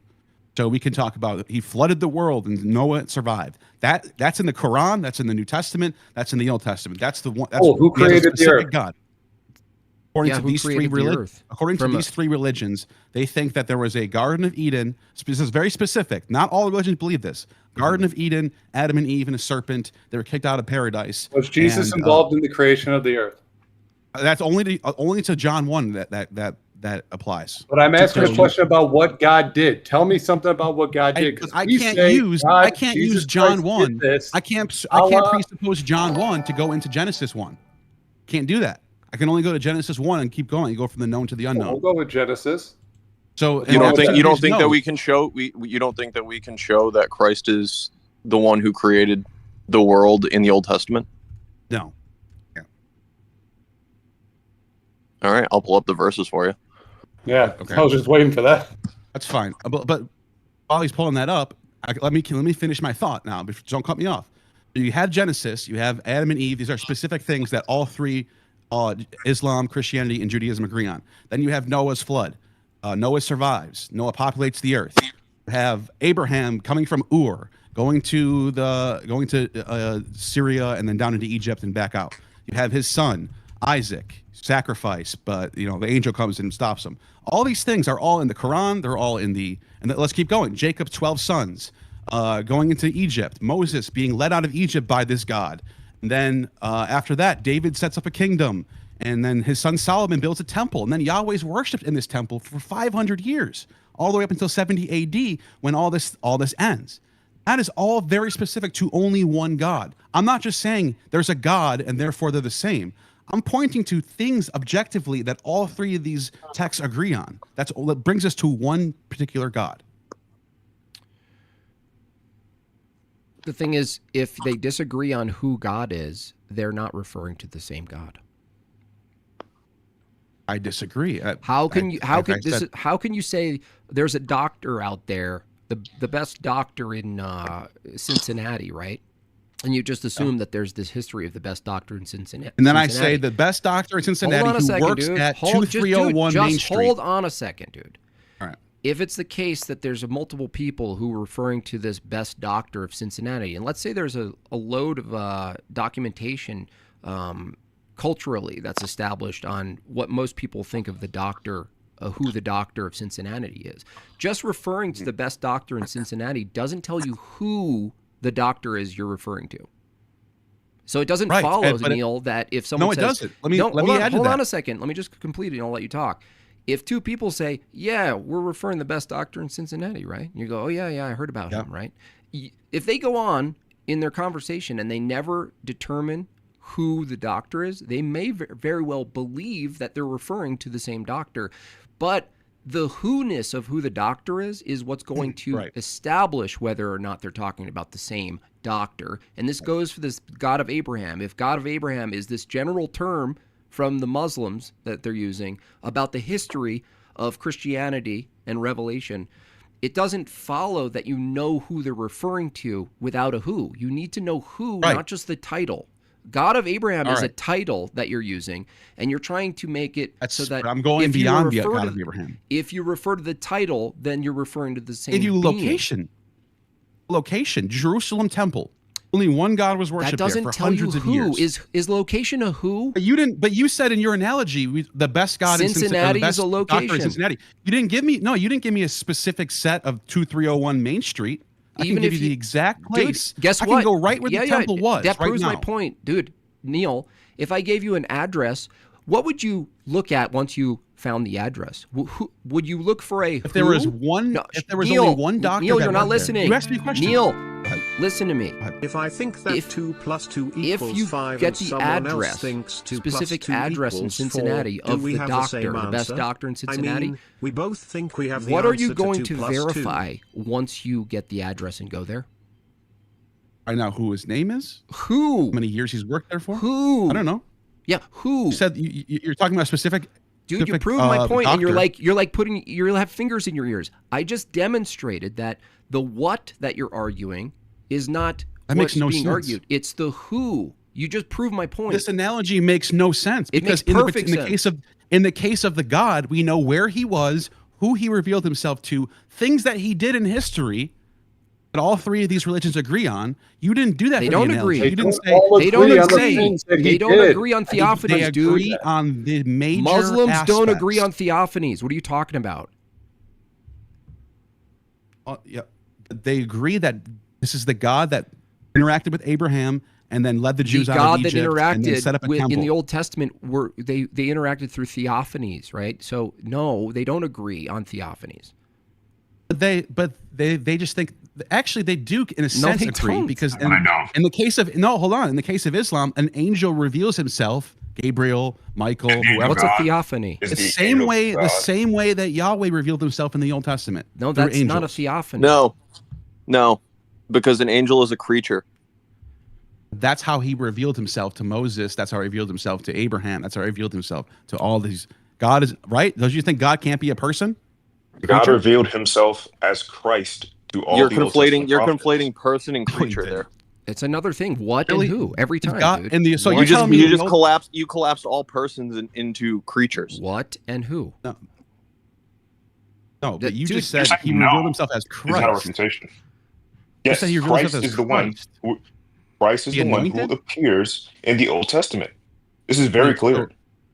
So an anointed one Neil, came. Is let's that what it try says it in this the way. Old Testament? An Who is anointed your one daddy named and Christ. what does Let's he try do? An angel of the Lord is Who is is your Yahweh as daddy and Christ. what does he Oh, an do? angel Yes, of the that is Lord. Christ. You know Yes, what that that word is means? Christ. And So when That's Jacob the wrestled, second when person Jacob of the wrestled, Trinity.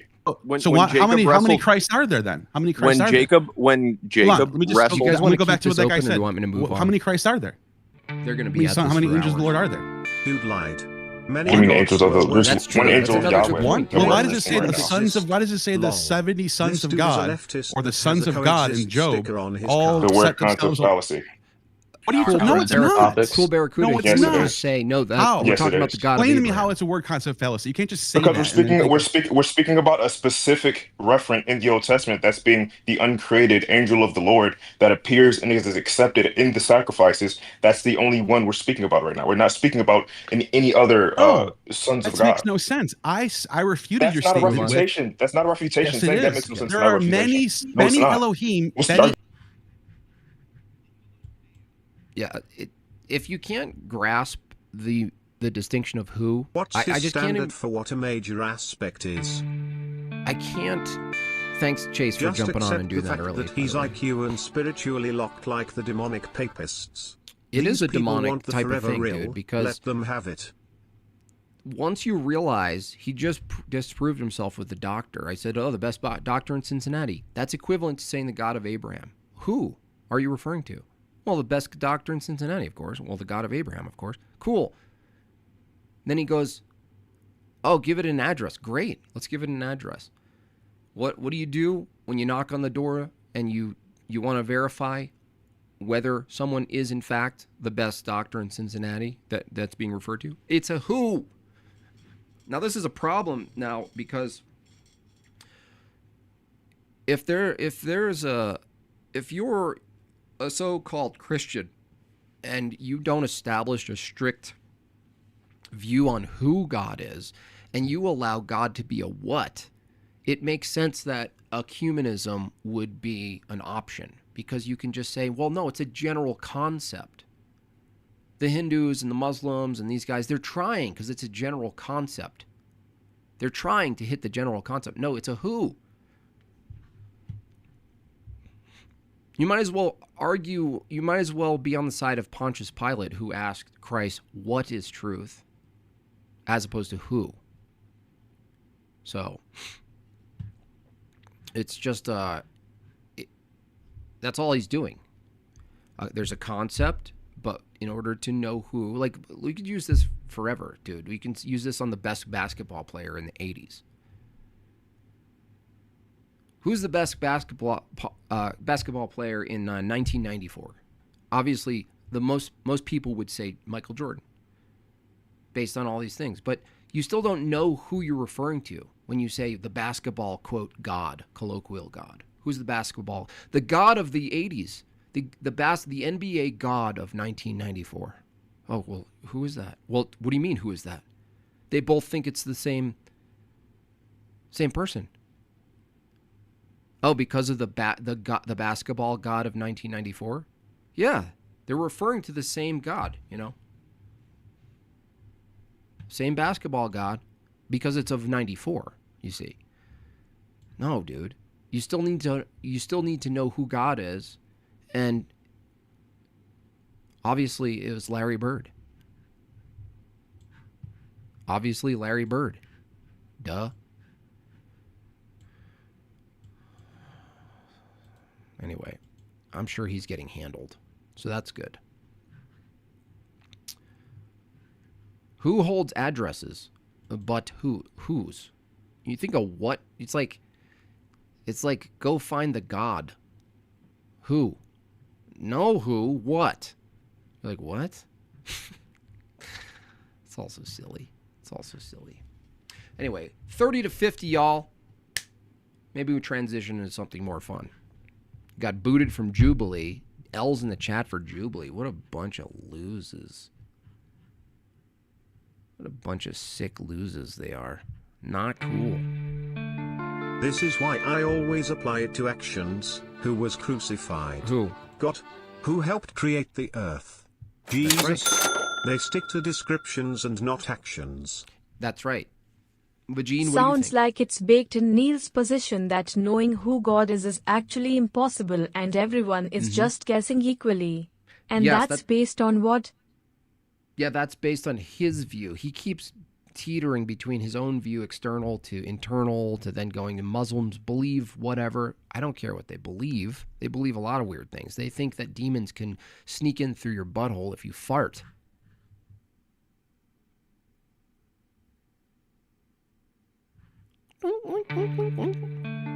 We are all God, but lack accountability. We're not all God. We're not all God. Stop, Marilyn. You're saying a God can be God and not be accountable? I mean, what is that, a handicap God? What do you have, a nubby God? We kept going for 5 minutes. Yeah, I dropped off because it was like, honestly, it was repetitive. The whole point, Gnostic, and I hope you review it and maybe think this again, is that if I say Gnostic informant that the God of 1994 NBA league, I love the God of 1994 NBA. And you're like, oh yeah, me too. And I don't need to ask who the God of the NBA is in 1994. I just assume it because of the title. Of course, I'm referring to the God of the NBA. Well, against popular belief and opinion, I think Larry Bird is the God of 1994. Not Michael Jordan. That's why you can't say you're talking about the same person just based on the title of the person. You don't know. That's what's in question. What's in question is the who. And I would have thought, Neil, being that you ordinarily follow logic and you go, you know what, you're right, I'm going to have to think about this. When you brought up the address, Neil, that should have been the end of your argument, because I demonstrated to you that if I granted you a specific address of the best doctor in Cincinnati, the thing that's going to distinguish... Marilyn is a bath salt connoisseur. Bath salt. The thing that's going to be the arbiter between the two claims of who the best doctor in Cincinnati, once you have the address, is knocking on the door and verifying the who-ness of the doctor. Not the what, the who.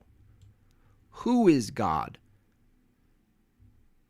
You need to know who is God if you're going to determine whether two people worship the same who.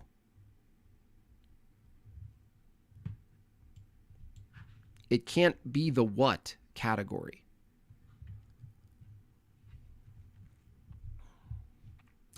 P. Diddy did nothing wrong.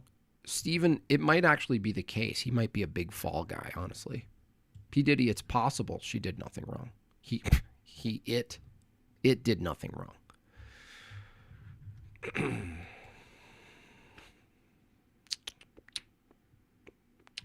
Bath salt connoisseur. Larry Bird is the god of 1979. I still think even in the later years, he was just like so good. He just looked goofy. Jordan was like a ballerina. Larry Bird was something else. Some other thing going on there. Marilyn thinks Hitler is God. Yeah. Jeffrey Dahmer's God. We's all God, but we disagree on things. So who's right if I'm God and Marilyn's God? Why can't I create a pigeon out of why can't I create a pigeon out of... If I was God, I don't think I could create a pigeon. Marilyn, I have a question for you. If I was God, why can't I create a pigeon? One of my pigeons died last year, Marilyn. If I would do anything to get that pigeon back, I'd really love that bird. If I was God, I could just manifest that pigeon in my hand, the moment it died. Well, because you can't, because you're not God. So how about that? How about them pigeons? My question to I don't know, EBT definitely ran, right? EBT. My question is basic. If you really believe that Muslims were worshiping the same God as you, then you don't need to really correct them. They're doing just fine. Don't worry. Or I just don't understand. Why can't you go to a mosque every other Sunday, every third Sunday, and prostrate to the same God? Tag fails. Debate that. Call in, Matthew. The irony of tag fails requires a tag argument. That's what's so crazy. You might not understand what tag is. You really want to bore people with a tag argument right now? We was God's Zen sheet. I'm trying to reach my goal. The best way to not reach a goal is to talk about tag and philosophy.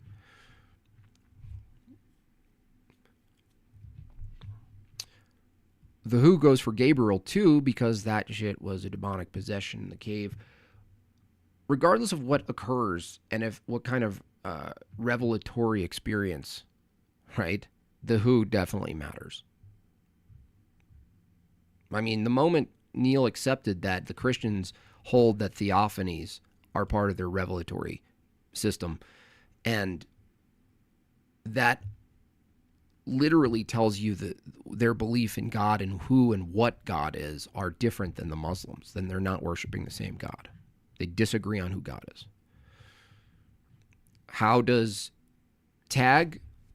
How about physicalism? Yeah, if you want to try to debate physicalism, I can refute that in 3 minutes or less. Pretty sure.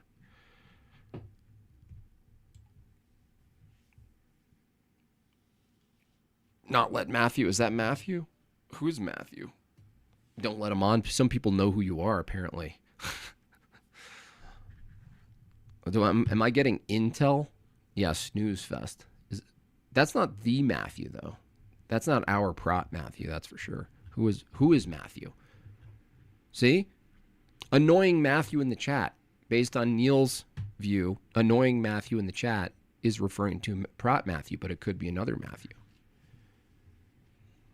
What is Matthew? Yeah, what is Matthew?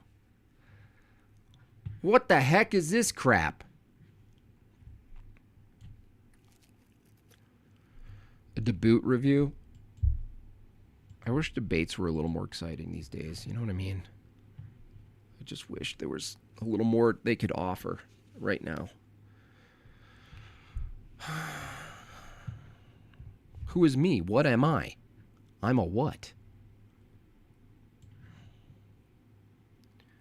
Did Trump call you to stop talking about Macron's wife? That's funny. Macron doesn't have a wife. That's a dude.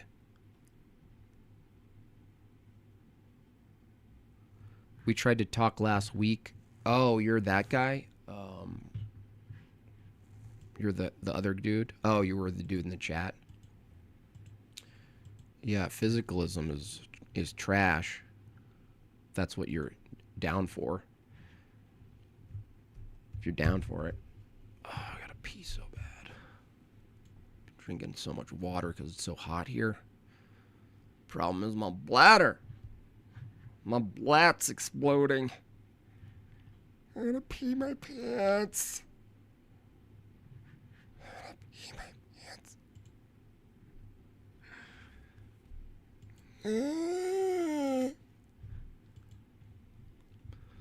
Here, let me put something on for you while I pee myself.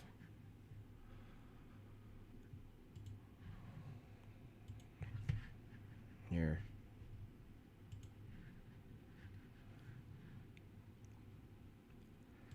I'm gonna pee my pants. I'm gonna pee my pants. And you got that something. I'm gonna pee my pants. I love you all. And What? we'll see you all on Wednesday. God bless. What the hell, dude? Thanks a lot, dude. What the heck, bro? You trying to make me pee my pants? Yeah, let me go pee real quick. Can you guys let's get up to 40 by the time I'm done peeing, okay? Let's see let's see how dumb atheists are lately these days. That's the only Spider-Man and shoes. The rest wear feety pajamas. Oh shit, Miles Morales does actually wear trainers, doesn't he? Why do the rest of them... Why is he the only one in comfortable footwear? Because he's smart. No, to be fair, I'm pretty sure in the second one he doesn't wear trainers anymore. Pretty sure he wears feety pajamas too. He's I'd have to check. God damn it. I'm actually really looking forward to the third Spider-Verse movie. It's like the one set of movies. We've watched the two of them now. The and we only one get that the kids to sit down and watch them. The only one on here that looks like your handwriting is the one that I wrote with my left hand. Oh, I've just been savagely assaulted. I feel very, very called out. And is it a bean or is it beans? No, it's beans. I did not beans on your bean. I was thinking of Flanders from The Simpsons. What, is he dead now? Also, Does he wear shoes? I don't think Flanders ever wore shoes. Have you ever seen Shoes and Flanders at the same time? Pretty sure they're the same person. Tee-hee! I'd be a great villain. I'd trap Spider-Man in an enormous bath. You got that from somewhere on the internet. There was an old thing. Boring. Totally boring. All right, thank you for that. Appreciate that. All right, what are we doing? We're going to try to find something around town. Stephen Meyer. What do we got here? Yeah, so why does No Fugazi podcast get to review Jubilee? You know? What the heck, bro?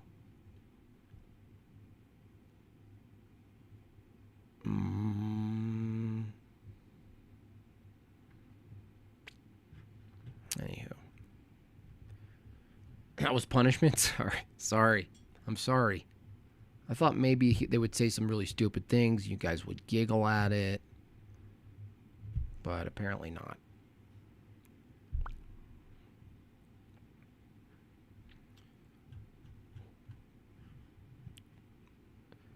Did your super chat count toward the goal? Probably. Or where? Over there on the other side? Maybe. I'm not sure. I'm saying that the who, not just for God, but most of the people between the two are completely different. Gabriel literally attacks Muhammad.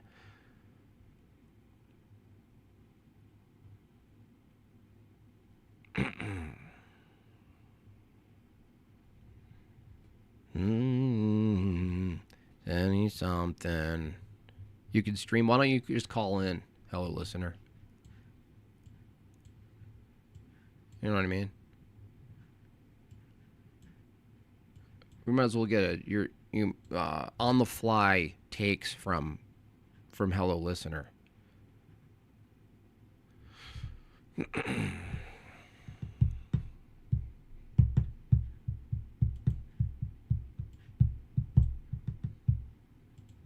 Did you see Yellow Listener? I accidentally started.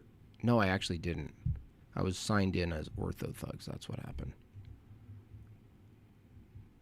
That's what happened. What the hell's going on here? I'm so tired of this. Ask. Allow. Allow. Come on. Work. Stupid thing. Work. You have to go to whereby first.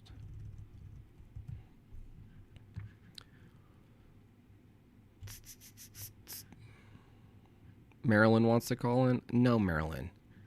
If you were God, you could actually call in without my consent or approval or acceptance. You could just literally manifest into my computer if you were God. Why don't you just call in, Marilyn?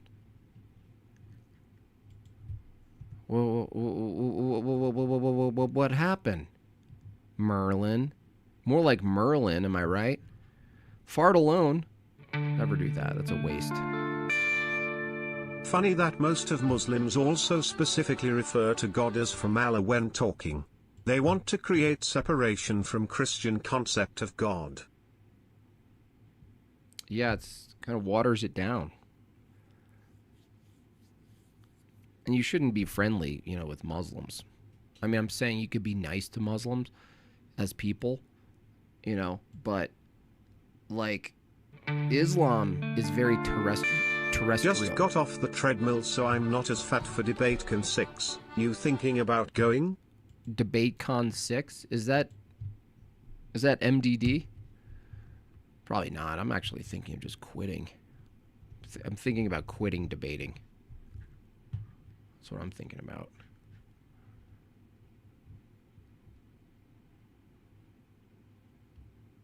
You're in the room? Well, there's this problem I have with the computer where the permissions, I have to constantly block it and then unblock it. It's really annoying. It's really getting to me.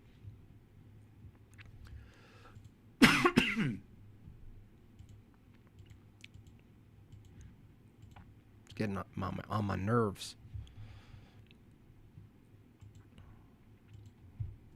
It's like who needs this level of protection in like privacy? Who needs it? The Ortho Thugs, yeah, we're gonna take over. We're gonna go to the MDD and only do 2-on-2 debates. I can't even get in, dude. Can't even get into the room. It's so annoying. I need a nerd on my side. 39, we're almost if I at don't 10 get left, to meet y'all. you at debate, can you have to put on a York India meetup? 31 minutes, y'all. Let's get a quick 11. Let's get a quick 11 so you guys, so you guys don't put it into my mind that I might have to actually I will. I'll do it. I miss jewelry. I should have permanent access. Well, you do. The fact that you can call in and you're just there proves it. What I'm saying is I can't call in. My own computer says, no, your computer's not allowing you to have access to this place. The cameras. It's pissing me off. It's getting me really upset. I'm going to break things. It is kind of a funny troll, though, to just have hello listener in there waiting alone.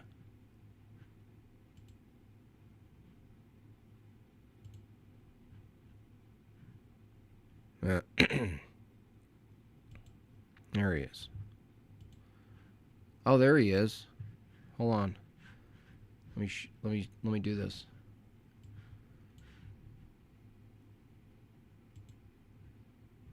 Okay, we're gonna.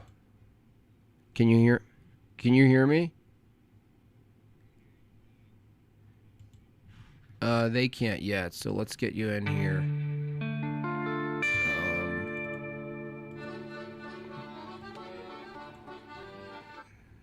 There he is.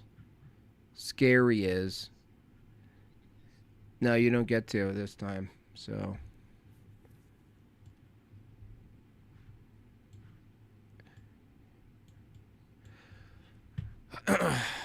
How's it going out there?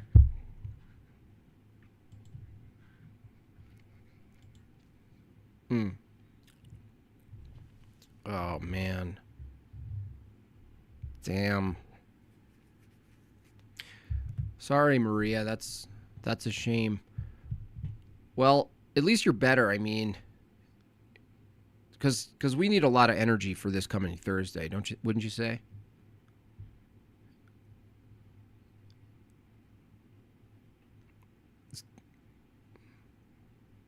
You guys have no idea what's coming. And by Thursday, I mean Ortho Thugs. Go follow it.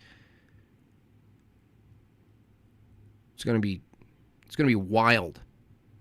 On their that's funny. That's actually consistent with what we do around here. That actually checks out. Wait, really? Wait. Oh, there we go. Talk. Hi, it's me. Hello, Oh, listener. yeah, sorry about that. You didn't really Now say they that can hear much, me. though.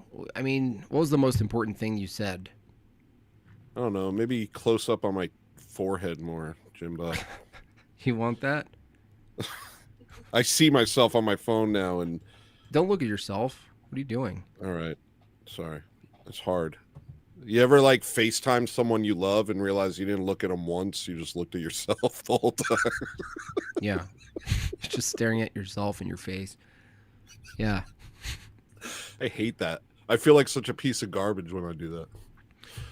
So what Tony said before is you don't want to miss out on Ortho Thugs this coming week because we have some epic things for you that we can't tell you about. Dude, it's like it's coming into form. Like I feel like this week people are going to start to be like, okay, I see. Yeah, like we've been saying for like 2 episodes, oh, this is a show we don't really know what it is, but that's ending. We know that we can't now we use that as a know. crotch. Yeah, now we know. So, But that was cool that we did that, you know? It was like we were so gung-ho to start the show that we just didn't even consider what the show was. We just start going, and it's kind of forming around us.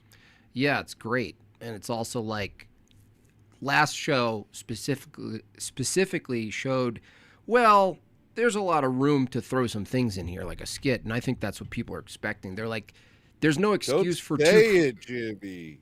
They? No. What? You giving away some of the sorry. Yeah, I'll shut up. So what we're gonna do?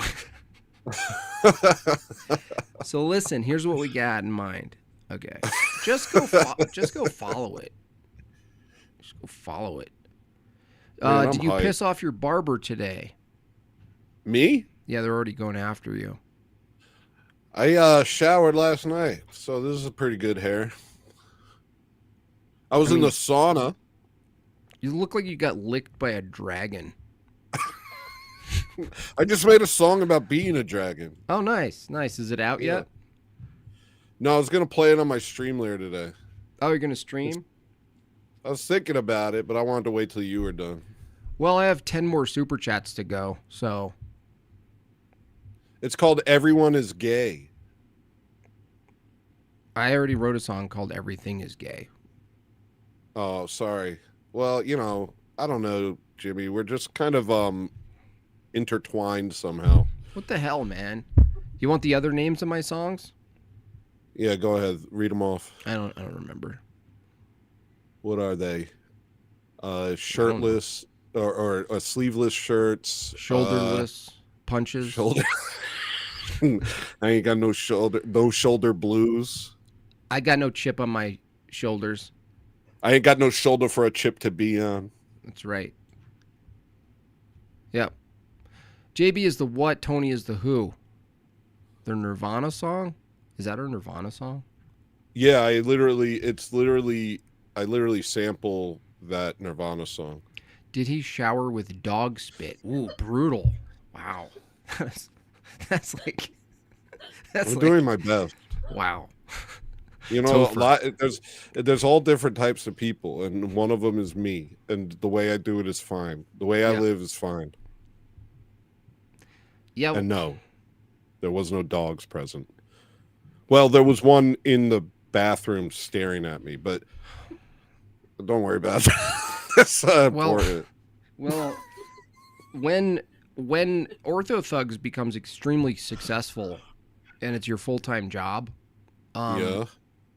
it's going to be harder for you to shower.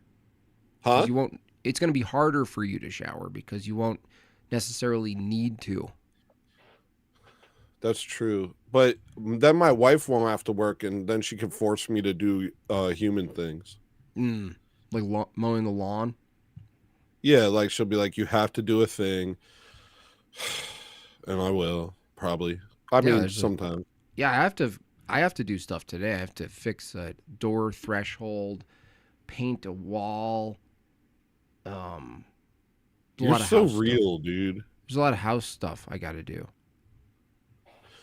I plan on doing house stuff, but it doesn't often get done. And Shave your lawn. Shave my lawn? I'll shave. Maybe I will. Maybe I'll do stuff. Man, hello, listeners. Y2 shorts are so good. They are good. He's really good at shorts. Oh, YouTube. Oh, yeah. I've been doing my. I started a new series called "Doing the Show from My Car." Have you seen that? Yeah, another thing I did for 3 years. Really? Well, I don't know, man. Hey guys, he's doing car streams now. Whoa, how creative! I don't stream them; they're not streams. Whoa, guys! Went from the to car? a community festival in Columbus, Ohio. Yeah, but it's me. Total decadence wanted to fight everyone there. Wow. Cousin so it's invited way me. better.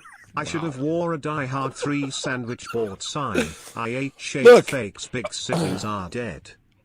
We don't exist in a vacuum, but just because there's like synchronicity in ideas doesn't mean we're stealing from each other. Hold on, I have to fix my camera. It doesn't match yours. I gotta match your camera. So. Really? Yeah, I'm gonna just.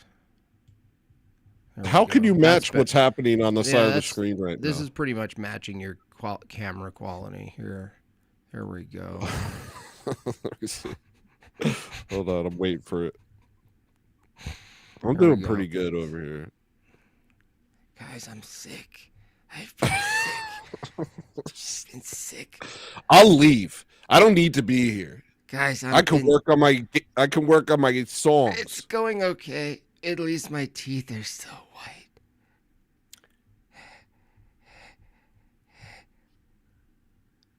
Dude, your teeth are pretty. I mean, if you get rich, are you going to fix those, or you're just going to keep chewing on rocks? What is this? Is this around your house? This a roast? Am I getting roasted? You're so roastable. Did you bring me on to be roasted?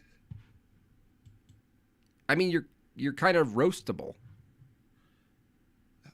Only if you have a twisted mind that needs to hurt. No, people. dude, you're like the guy. You're like, oh, he can take it. Let's make fun of him.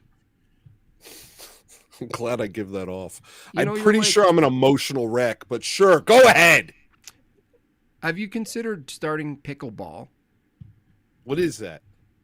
It's like fake tennis. No. I prefer when JB is whiter. That's funny.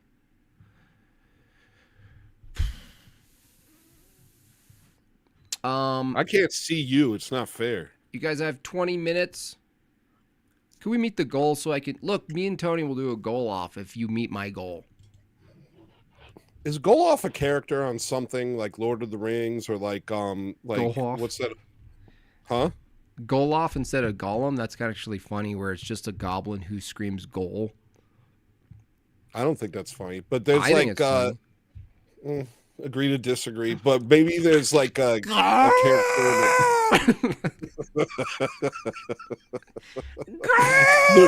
the rift has opened. Uh-oh. What's been done cannot be undone. Smalls. It's gay tennis. That's what pickleball is. What's that other thing that's like The Hobbit? Harry Potter. Is Goloff in Harry Potter? Is that the little like helper? Let me look up Goloff. It just sounds like the name of something. Hold on. Goloff. Sounds. There's a guy named Benjamin Goloff. Hold on. Sounds like a banker. There's golf. Are we saying golf? No, Goloff. YouTube Google thinks I'm just trying to type golf. Dobby? No, that's Dobby. Smeagol, Gandalf, Goloff. Okay. We'll start a new character called Goloff. All right.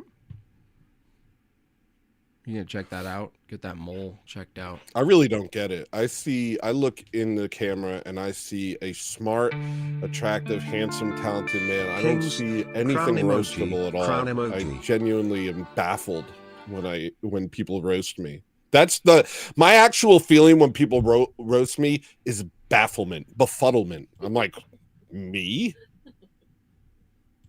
Your own wife is laughing at you because she knows how untrue that is. I'm laughing because I love you. She said she's laughing because she loves me and she agrees. She actually just said that.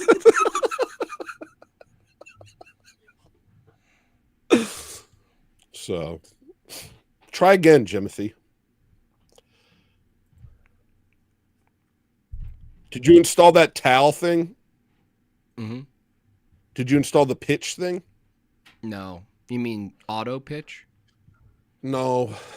Never mind. It didn't work on mine. I'm water flossing right now on the highest pressure. Water flosses are no joke.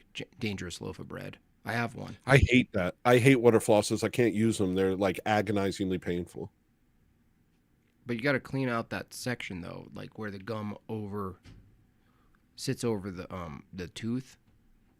You can't do that with a toothbrush. I think you can just eat like types of bark and that'll do it. Yeah.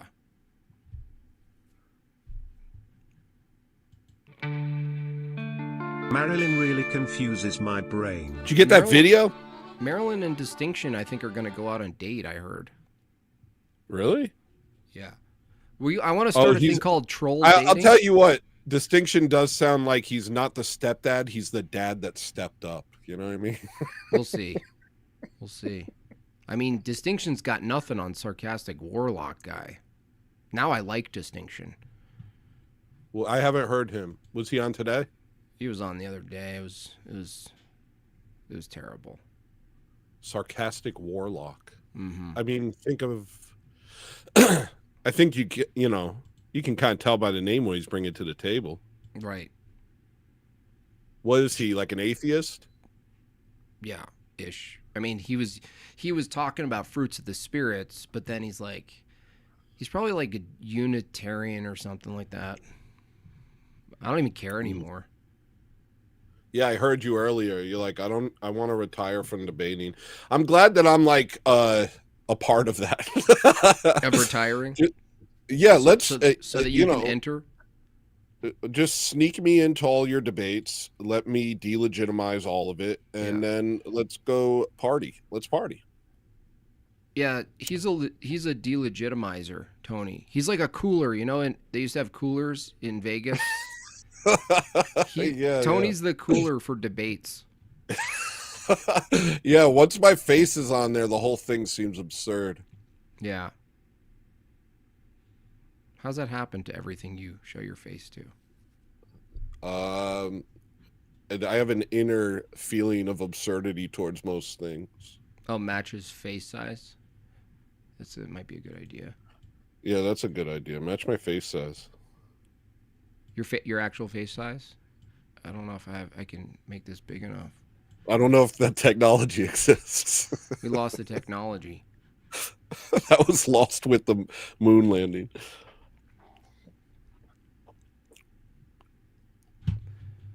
So you guys don't want to hear a goal or what? We have 14 minutes, 7 left. This is a good curse. This is like a good warm up for my show right now. What, people not meeting the goal?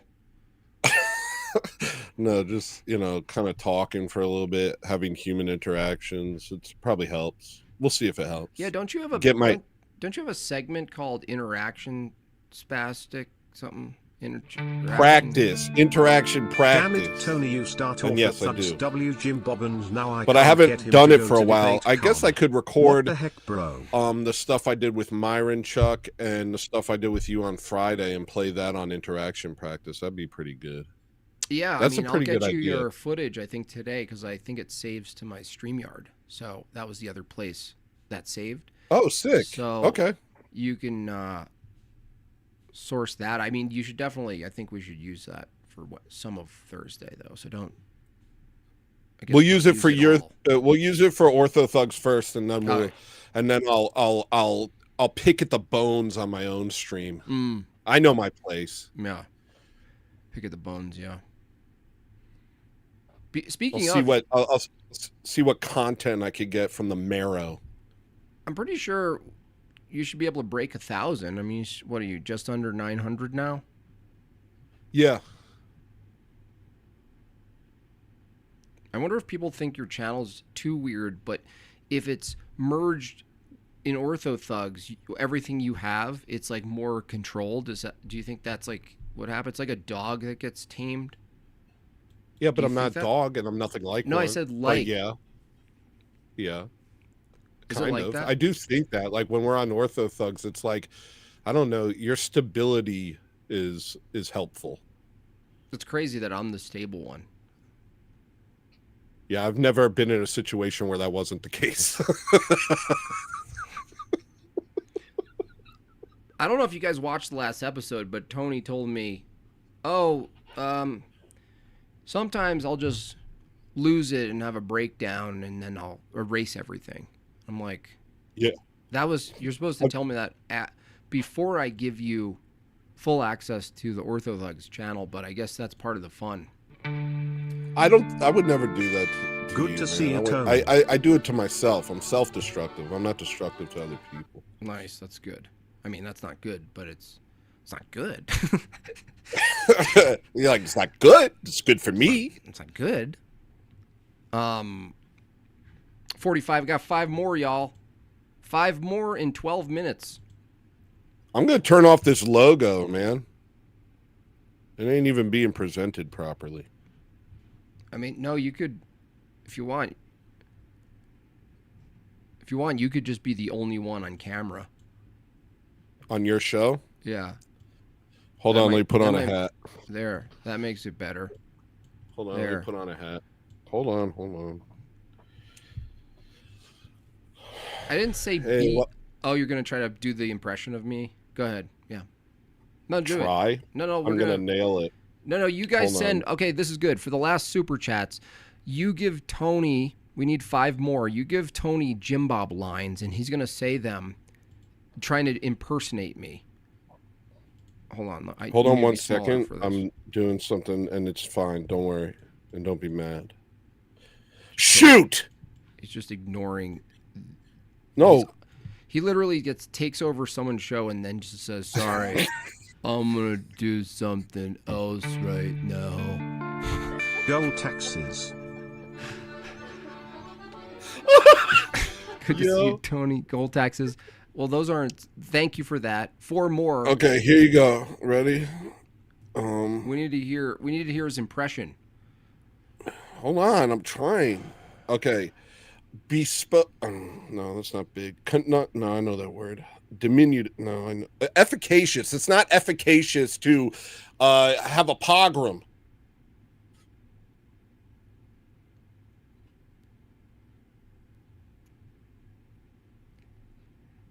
What's a Jimbob line? Well, next. Hold on. Okay, let me try next, again. Please. It's perspicacious. It's perspicacious to have a pogrom. I don't even know that, dude. I didn't even know the word facile. I don't know why you think I know big words. I don't even know facile. I don't even know all 3 branches of government, bruh. Yeah, that was like a L, huh? Yeah. But I would have done the same thing. I would have opened that jar though, probably. Oh yeah, definitely. I would open a jar. Want to fight me? Say that one, like I do. Want to fight me? You're kind of like Mighty Mouse. Oh my gosh, I'm gonna hunt you. I'm literally gonna hunt you down. Yeah, dude. You have to come to Alaska, and I have the advantage. You want to fight me? You want to fight me? Hey, you scoundrel! Believe in God, or I'll punch your mouth.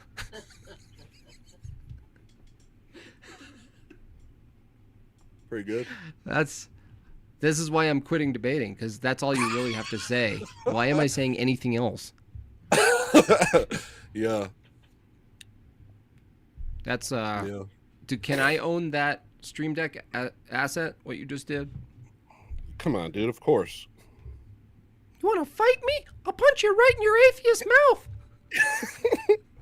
Believe in God quickly before I smack you. Before I smack you to the ground.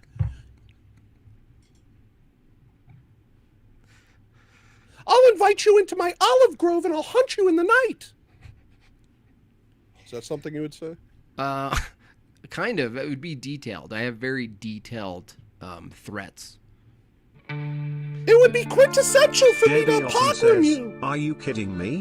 Yeah. Do you want to fight me? This guy sue you. You know what I ate this morning? Oh, great. Vargine had something to Hold say. on. I often say, "Are you kidding me? Do you want to fight me?" Which you ever covered. This guy sucks. I say that. All right. Are you kidding me? This guy sucks.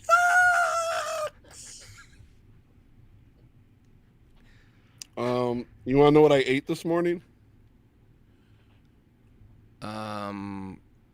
Something. Is it just me on screen? You know, you do this with orthothugs too. It's like you're just like trying to get off YouTube. I'm gonna guess you're using me as your exit. I'm gonna guess that whatever you ate was some sort of pathetic excuse for healthiness. Like something you convince yourself is like something you're gonna keep eating, and it's totally bullshit. Like you're gonna do it for like, what is it? Granola made in.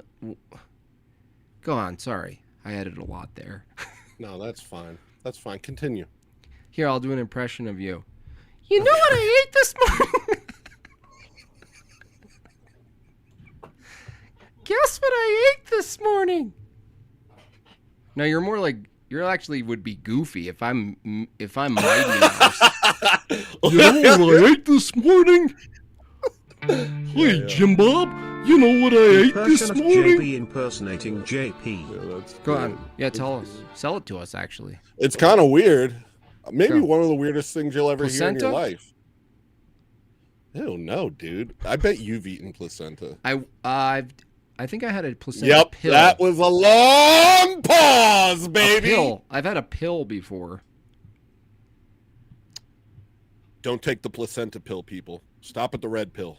Well, are you going to tell us or not? Okay, so what I did was I had this is embarrassing. I had I don't know why I brought this up. I had jalapeno sweet and hot potato chips. and I mixed them with octopus and rice. That sounds good. That actually sounds something I would do that. Yeah, easy. It was so good, dude. Crunchy. I was like, this is amazing. Yeah, it added the crunch and the spice to the texture, contrasting the rubberiness of octopus. So that makes sense. Yeah. I don't find octopus to be that rubbery. It's not that bad. It sometimes can be. Or is that squid? Well, if you get the canned squid and the canned octopus, and now you're in my wheelhouse. If we could just do a show talking about canned mollusks. So if you have the canned octopus and the canned squid, it's not really chewy at all. That makes sense. Do you eat smoked oysters out of a can? Yes, but I don't enjoy it that much. I just know it makes me virile. Oh, right. Is that what's happening with me? It's happening with me. Okay, I got to do a goal now as Jimbob. Go.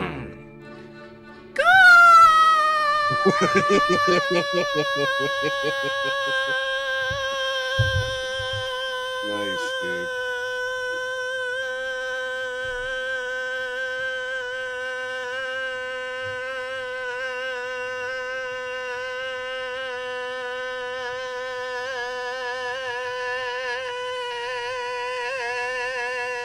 Death Knell.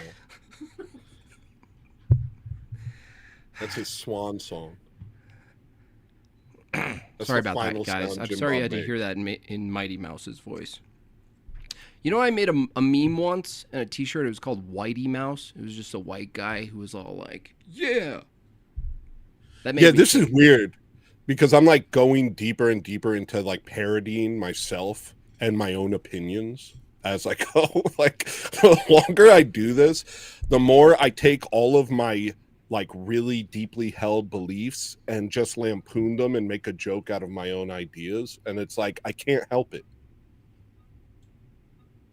Do you understand how that relates to what you said? I would defer to the chat for that. Okay. So, sometimes when you're talking, I'm not listening fully, but I'm also listening for what's valuable. Yeah, that's what I do. With everyone.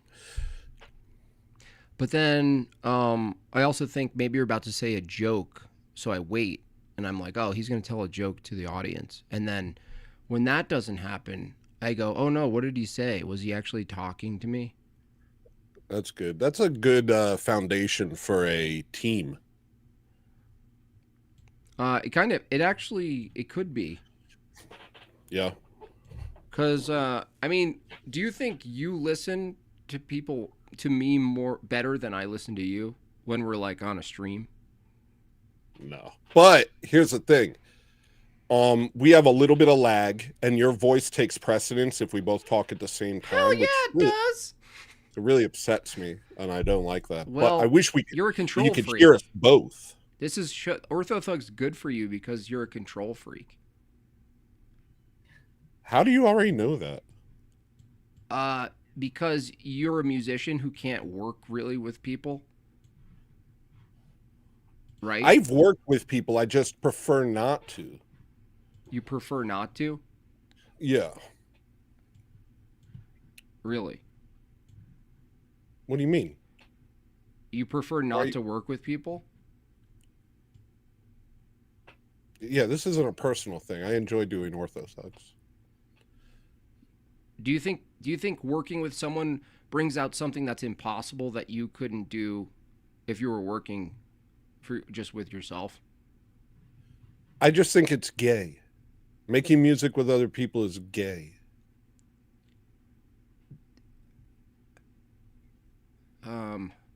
You ever you're sitting there jamming with someone and then you realize both of you are just sitting there mouth agape staring into each other's eyes because you're zoning out so hard, and then you catch yourself and you're like, this is weird. I don't think I want to do this.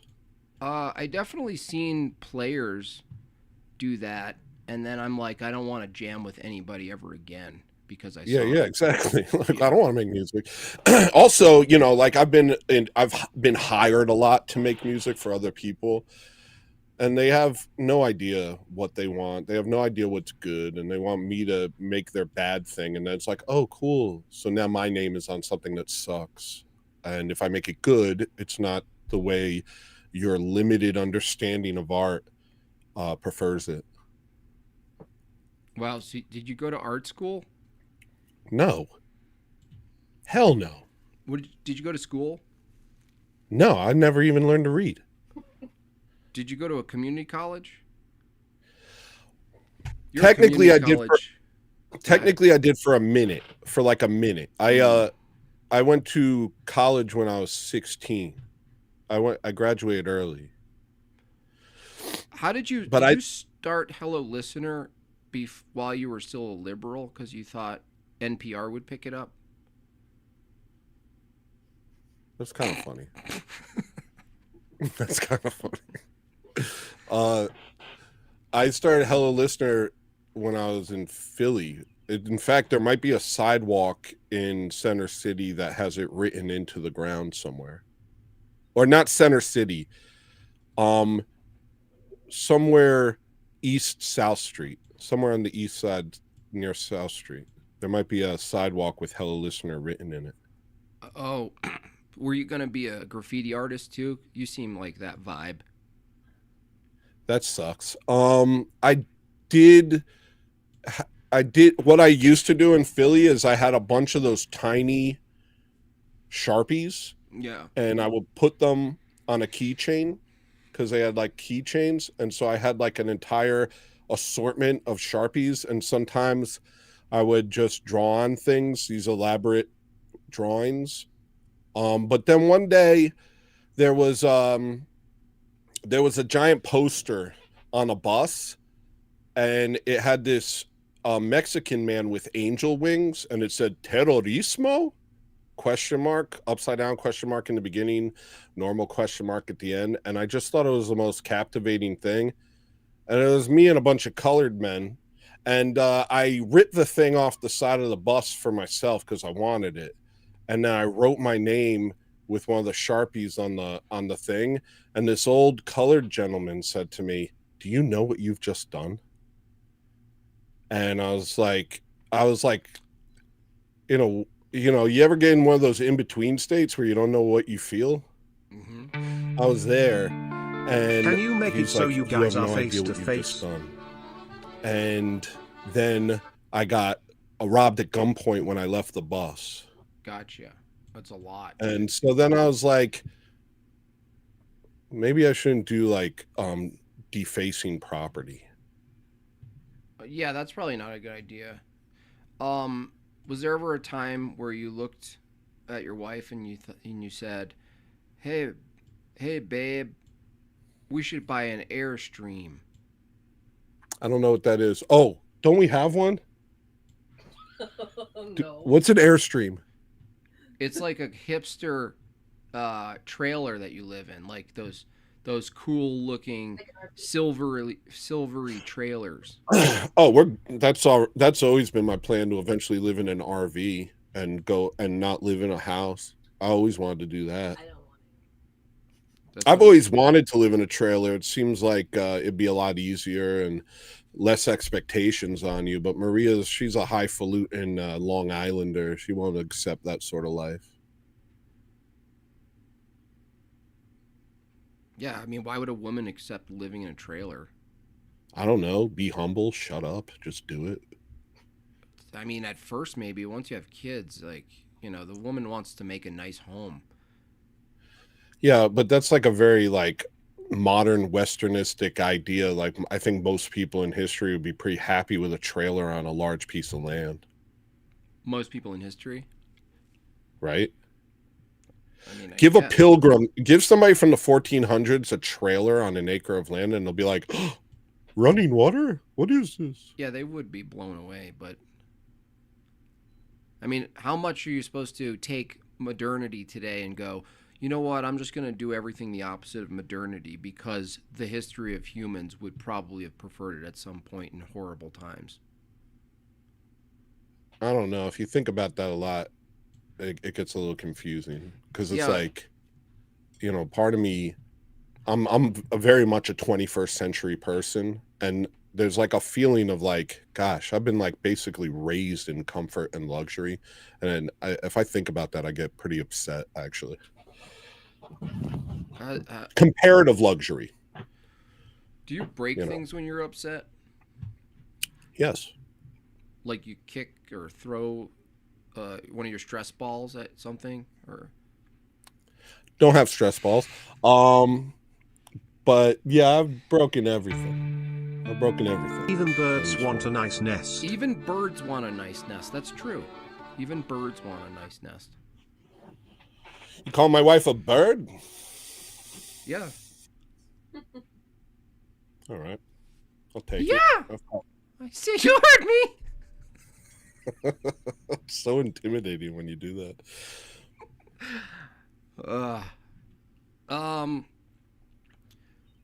Anyone got any questions for this guy? I mean, I guess most of the questions are, who is this guy anyway? Kind of like that, or do you want to know his channel? Tell us about your channel. Oh, thanks, man. Hey, I'm Hella Listener.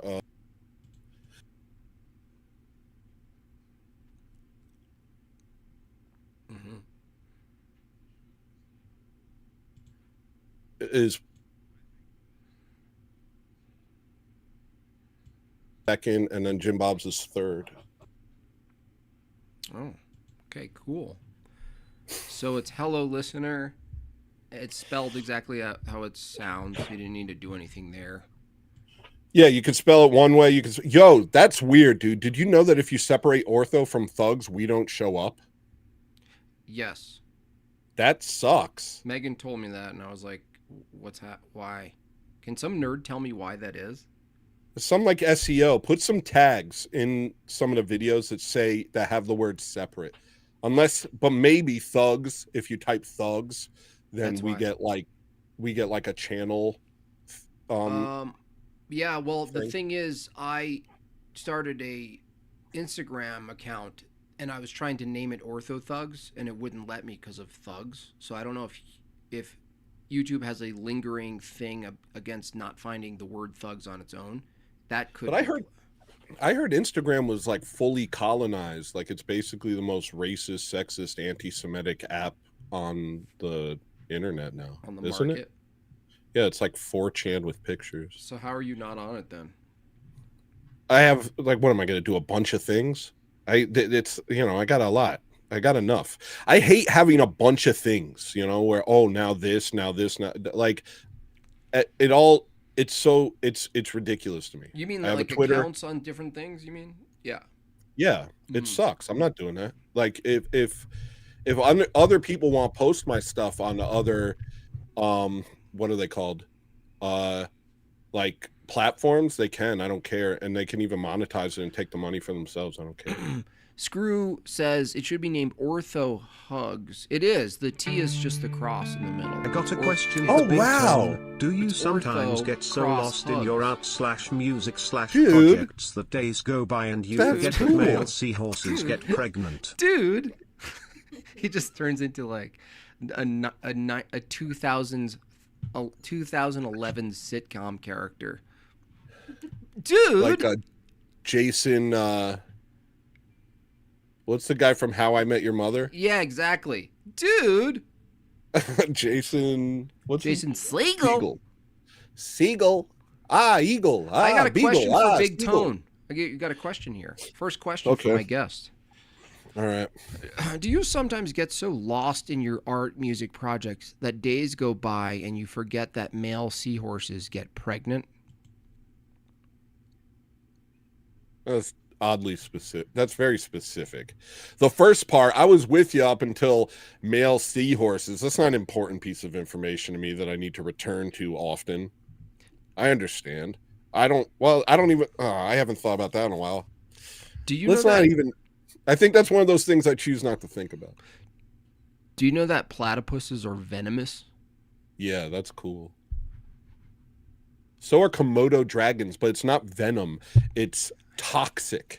Their saliva is toxic. Hey. So it's not technically venom. Isn't that I have cool? a question for you, Tony.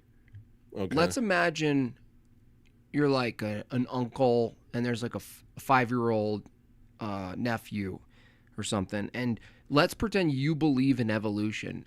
Can you teach him about it? Wait, can you say the first part? I'm an uncle, or You're an uncle. You're an uncle, or like an adult figure to someone, and you want to teach them something, but they're young. They're like 5 or 6. The thing you're going to teach them is evolution. Okay. I want you to teach a 5-year-old what evolution is. You say switcho chango, now you're a mango. Abracadabra, now you're a chupacabra. Veni vidi vici, now you're Christina Ricci. How did that happen though, Tony? How does that work? It goes from one thing to another. Hi, I'm an evolutionist. It goes from one thing to another. I'm starting to think we might come up with a new segment here where you're a parody of an evolution proponent and you're totally dead serious. Like you have like books everywhere. And you're just saying, We should take Jay Dyer's background. Take Jay's books, in the background, and just go full on. You're like, and I'm just, and we just ask you questions, and you're just giving like a talk, like this is what it is. I think we got something there. Can you ask me a specific? I want to see if I can do it. I don't even know. Tell me, Tony, being that you're an evolutionist, can you tell me how snakes develop their venom glands from evolution? Yeah, well, the transmygdalites in the butt socket eventually turn what comes out the butt into what comes out the mouth in a form of anthropomorphic homogeneity, which so what they're expelling at first became toxic, but it didn't kill quick enough, but they saw that it did kill, and so they thought the snakes, they were thinking, oh, this is pretty good, and then they got maybe I could do this a little better. So they siphoned the diarectum amphomes so that only if it bite make happen poison. What's an anphome? That's interesting. It's a type of thornine.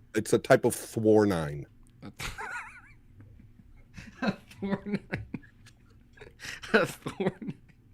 Oh my gosh, that sounds like a terrible car name. A Renault Thornine. Thornine. That, you know what's funny is that doesn't sound too different than what we hear. I mean, that's what it sounds like to me. Thornine. It's just, we're running with that. That's what they do. You'll be talking, you're like, this makes no sense, and here's why it makes no sense, and then they'll throw like, yeah, but you didn't think about the Balalictus. Yeah. Balalictus. Yeah. What about whales? What about them? Was there a land whale before a water whale? No. What happened was whales became tiny porpoises. Tiny porpoises became aqueducts. Aqueducts became platypi. Platypi became wolverines. Wolverines became bushmen. It's crazy. Job Brunting. No, it's science. Joe Brunting says, this is artsy. If you think this is artsy. Go on. Check out Orthothugs. Should I hit them? Should I hit them with the thing? Yeah. I'm full thing now. Hold on. Don't look at my back room. It's normal. Oh yeah. Oh, this thing, yeah. Oh, I have one myself actually, so. Is it visible? Is it going the right direction? Yeah, I got it. Oh, it's not spinning. It's just, mine's just floating. So there you go. Oh, you're on the screen again? Mm-hmm. There you go. Don't sound like a bored parent with me. Okay. There you go. There you go. There's Tony's little project he's doing over there. Go over there and follow. Let's try to get Tony 1,000 followers just so he knows that it doesn't change anything at all about his reality. I feel it. I feel it deeply. Yeah. The only thing that happens is demons attack you more. That's right. The people who hate you.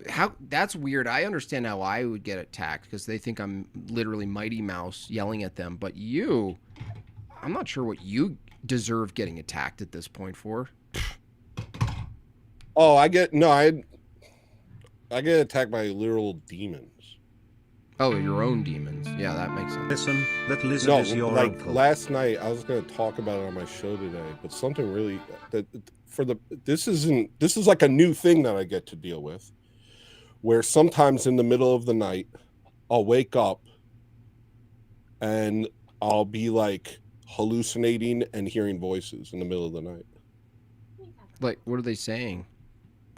They say like demonic things that, like, okay, last night they said they were like just saying like evil thoughts, like about like, you know, life sucks and stuff like that. And then they were showing me like these ghastly images, and it was like, I'm just sitting there just saying the Jesus prayer. Like I wasn't even like scared. I'm Orthodox. I know what they are. I know what's going on. I wasn't like freaked out, but I was just like, this is absurd that this is happening. I was like fully present, listening to these voices and seeing these images and just being like, this is absurd. And then I realized what's probably happening is that's going on all the time to most people.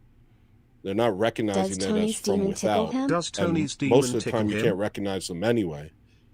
But like maybe because I was like half asleep or because I just woke up, I was like in some sort of like state where I could just see it clearly. I could see it and hear it clearly. This has happened twice now. And it's just like, it's so clear.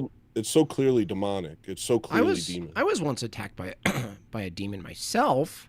It actually tickled me. I was wondering if that happened to you. Wait, that's true, isn't it? Yeah, I actually got tickled by a demon. There were scratches on my ribs, and I thought, well, it could have been my wife trying to tickle me or wake me up for some coitus. Or one of my several dogs that I sleep with. That's right. I sleep with a golden retriever sometimes, and I sleep with a lab. But it wasn't either of them. So then I was convinced it was a demon. That's why I'm asking you, Tony. Did your demon tickle you? Did your demon tickle? Did you laugh? Did you laugh about it? I think Tucker, you need to become Orthodox, because these things don't happen to people who are Orthodox. Well, I'll be honest with you. I've explored Orthodoxy, and I recently uncovered some recent photos of none other than Mel Gibson. Yeah, that's cool, huh? But then I looked down and I saw he was wearing Crocs, and I changed my mind. Was he wearing Crocs? Yeah. He was wearing Crocs on Mount Athos? Yeah. Man, I mean, I get it. I kind of get it. But I don't know. Maybe like get some sandals or something. That's exactly what I was thinking. Well, they're like modern sandals, you know? Oh, wait, what I said was wrong. Like St. Anthony of the Great, he would have physical marks from his encounters with demons. So it's not like that can never happen. But it's the fear of it, I think, is a lot more present for those outside of the faith, and the ability it has to draw you in and kind of mentally destroy you is a lot stronger for those outside of the faith, because they don't have the tools and they don't understand fully what it is and why I was looking for a place to shit. Sorry, Tucker Bob. Like St. Anthony was constantly attacked by demons, and he was just like, he would insult them. He'd be like, you know, it was awesome. He's awesome. That's my patron saint. Yeah, I don't get that visual of demonic attacks, but I'll get something that lends itself to characteristics of demonic attacks. And then, I don't know, what do? What do I say? I say like, you get out of here! I'm gonna get you! Yeah. That's good. That's probably terrifying for them. Yeah, they don't even know what to do. You just cross yourself and say the Jesus prayer. We have a weapon. We have a Gatling gun that shoots down demons. That's a prayer rope. Mm-hmm. Dude, we're good. We're so good. bro, you're so money and you don't even know it. And also, I think it's pretty cool because like you became Orthodox in May, right? Mm-hmm. How shortly after that did you contact me to start a show? Because it feels like almost instantly. I mean, it was pretty soon. I didn't know who you were. I saw you pop up on a feed, and I was like, oh, this guy's kind of a risk. Let me tie my life to him. You know what? Yeah. I'm gonna start a tie show. my destiny to this man. Hey, this is short. Yeah, it's just like, oh, we should do a show. I don't actually know. What was it? 24th. Went to a wedding. I mean, it was only like 3 weeks ago, honestly. What happened? Like, what? I was gonna ask you this on Thursday. Oh, how did this occur? Like, what happened in your head that you saw me and you're like, I want to do a show with this guy? I'm actually not sure. Wow. I actually don't know what happened. How does that make you feel?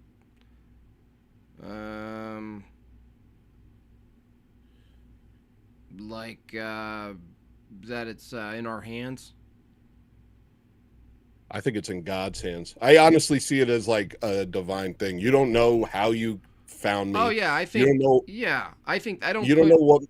I believe that, but I don't like put too much emphasis on trying to understand that. Not that you are, but I'm just like, of course I believe that. Like,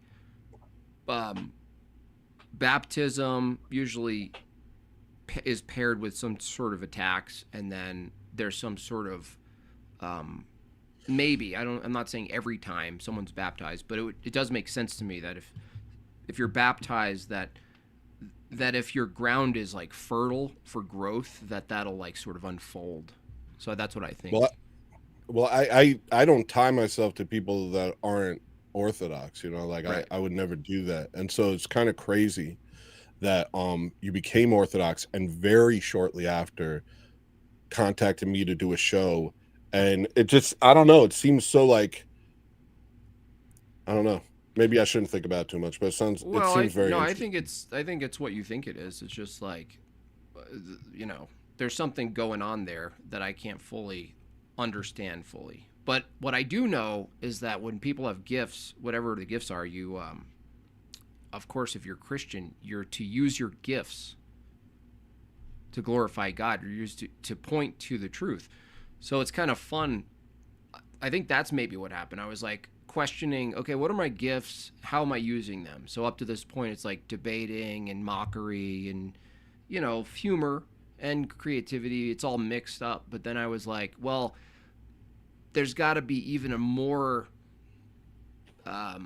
filtered down version of it that can be sort of like packaged together. And I think that's what happened in my brain. And I was like, oh, obviously the one thing missing that I always wanted was to work with someone who can creatively feed off and we both understand each other, what we're trying to do. And there's no like, it's like fluid language. It's almost like we understand the language of what we're making. So the rest is just deciding on stupid stuff that we're going to use and do.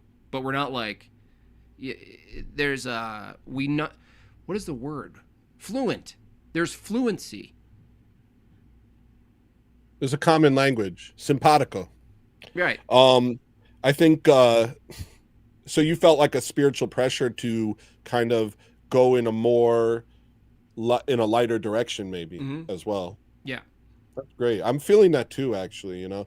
I like the show started off a lot darker and a lot more rage filled. Yeah, my show. And it's gotten less rage filled, though I do have my fits, but for the most part it's slowly kind of gotten away from that. Maybe because I openly dealt with a lot of stuff that was going on internally and just threw caution to the wind and said whatever happens happens. And just like that sort of like catharsis and exorcism of getting out the dark thoughts made them kind of like it helped me to like kind of think them through and understand that a lot of the things that we're presented with in the modern world aren't actually as big as we make them, and that ultimately God's providence covers all. Sorry, I muted you when you were talking. Just kidding. Yeah, all that. Yeah. Well, I will say this about your show. Yeah, all that. All that and a bag of chips, Tony. I will say this, that your show is like has some a dissonant quality to it. That's not it doesn't feel, your show has like musically there's dissonance, but then you are trying to resolve it. That's what it feels like. Yeah. Whoa, dude. That's crazy that you see that. That's my whole like internally. That's my whole thing. Is like when I'm making music, I like to throw myself into things that I can't understand and try and clear out a mess. Like I like to throw everything at the wall and then make sense of it. So it's like that's actually it's almost like my my formation as a person is trying to create clarity from chaos. Yeah, but your viewer wants to see the resolve, but sometimes your streams don't resolve. So it's you're like left with the tune in next week for the, the resolution. Going. Eventually we'll resolve this. Well, it's not like mine does that either. Like doesn't always resolves. But this is what I want to pull it back to before we go and you can stream is that a show, almost a mutual show like Orthothugs, kind of forces resolution because it's like we have to do something, right? Whereas a stream, we can just not do anything. Like there's nothing like you don't have to get anywhere in a regular stream necessarily. Whereas a show, you're kind of expected to give people like some sort of adventure.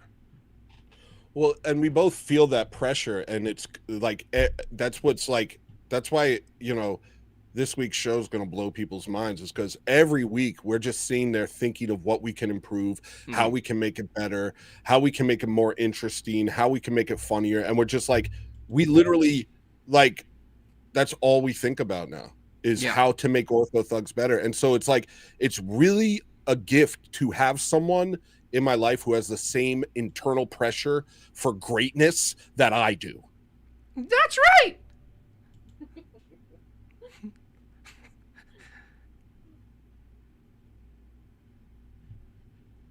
His speeches are always so like you can kind of hear the music in the background, but it's like a trumpet, but it's like faint, but it's makes like you want to get it makes you want to get up and do it. But it's still like no,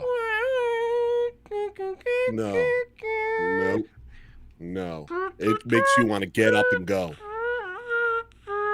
No to that, no to all of that. No, do better, do a better background music for me, for sure.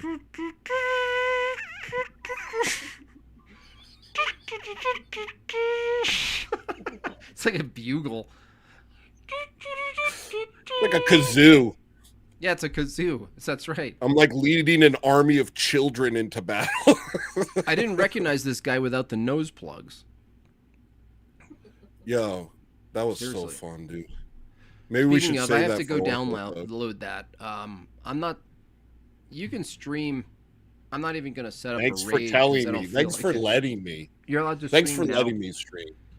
Is there any last things you want to say before we end the stream? I would, but I think you'll cut me off. I was going to. Now I won't. tell. No, now I won't, and I'll let you. Now that I. No. You know what it was? It was the delay. I could hear you looking at your stream deck. Okay, well, now you can, and I won't cut you off. Don't do this, Jimmy. Do it. Don't trick me. No, I won't trick you. I don't believe you. Dude, you have a chance to say anything to wrap up the stream you want. And now you can do I have it. a chance to say anything all the time, at all times.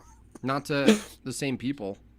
Not to as many people. I mean, okay, fine. Hey, come over here and watch my show when this is over. It'll probably be all right. Hello, listener. Hello, listener. Follow Jessica Bowman's link in the chat. What? Are you talking to me? I'm talking to the audience. I'm adding to what you should be saying. The But you link said to hello follow- listeners in the chat. Jessica's sharing your link. Oh, okay. Am I still on your? Am I still on? Yeah. Why? Because it's funny. It's funny. All right, y'all. It's enough of this madness.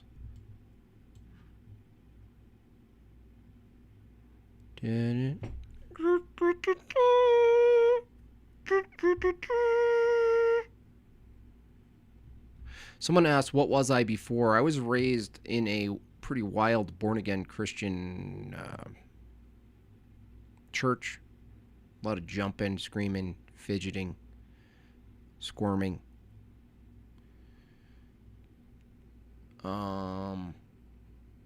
So yeah. That's what I was before. Then I went through an atheist phase. Just rejecting anything absolute about anything. It's all relative, man. It's all relative, man. Yo, bro, it's like relative. Bro. I really like the bugle idea. When he starts talking, like he goes into these tirades, I thought I get preachy. Dude, I thought I get preachy. Not even close. Not even close, dude. I mean, that guy gets super preachy.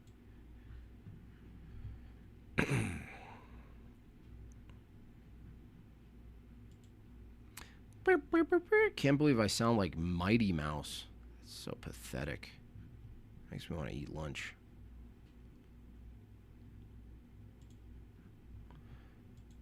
And I want to sound like Mighty Mouse, but I'll use it to my advantage. Watch, it takes him like 19 minutes to get a stream up. Is that what we have to do?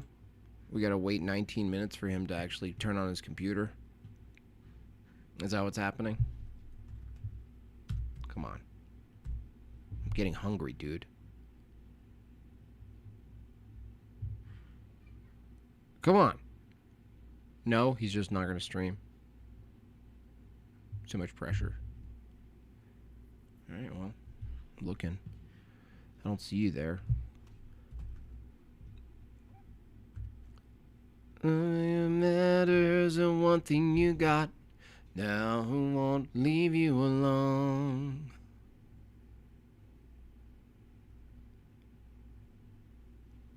Myron Gaines. Standing for truth. Grandpa Gaming. That's funny. I don't know what to name the stream. See, he can't even think about what to name the stream. He doesn't even know what to do with himself.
All right.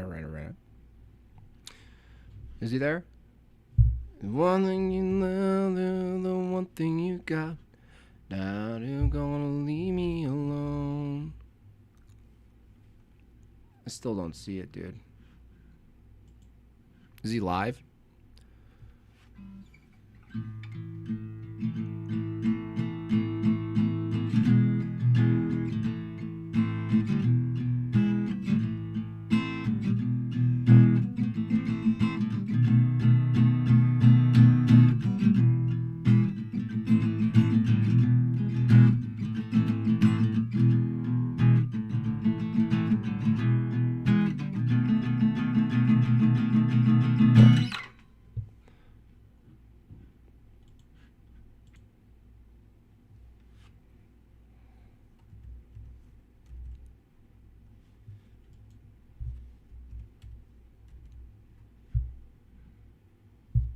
Dude, why isn't it there? Where is he? Is it one word? Nope. Hello? Is it with a circle? What the heck, dude? Anybody?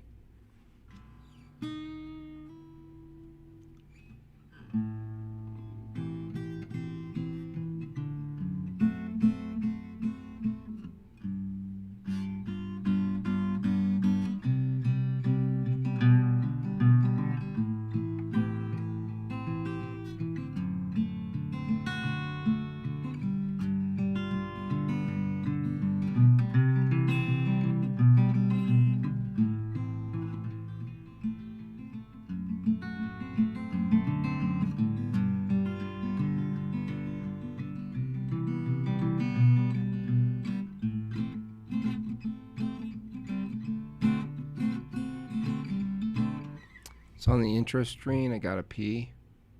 Well, whatever. You guys can make your way over there. I don't have time for this. I don't have time for this. I don't have time for this.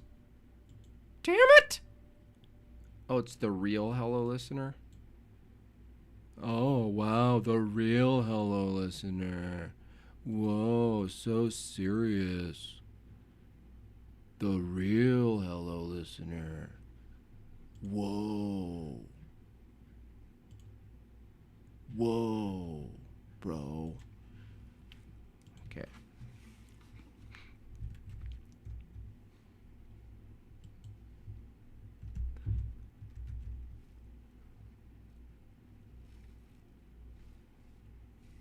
Is it? Still see nothing, dude. Still see not a damn thing. Not a damn thing. Well, whatever. Failure. Anyway, I gotta go. Get out of here. Goodbye. So long. Farewell. Auf Wiedersehen. Off to the trains.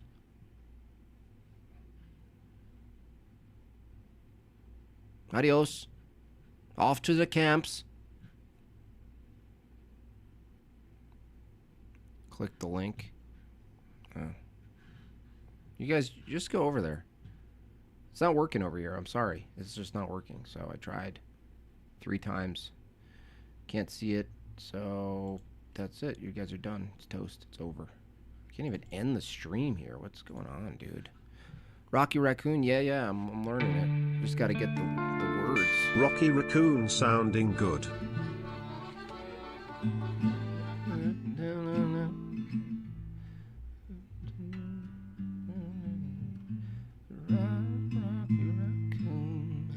Up into his room. Get inspired. I have to decide if I'm going to sing it high or low. Now that I know my voice sounds like Mighty Mouse, I guess I should go high? Maybe? Is that what's happening? Also share. I'm almost, I got 50 more subs to break 25,000. Guys, help me out. You guys gonna help me out? 25,000 around the corner. All right, y'all. Adios.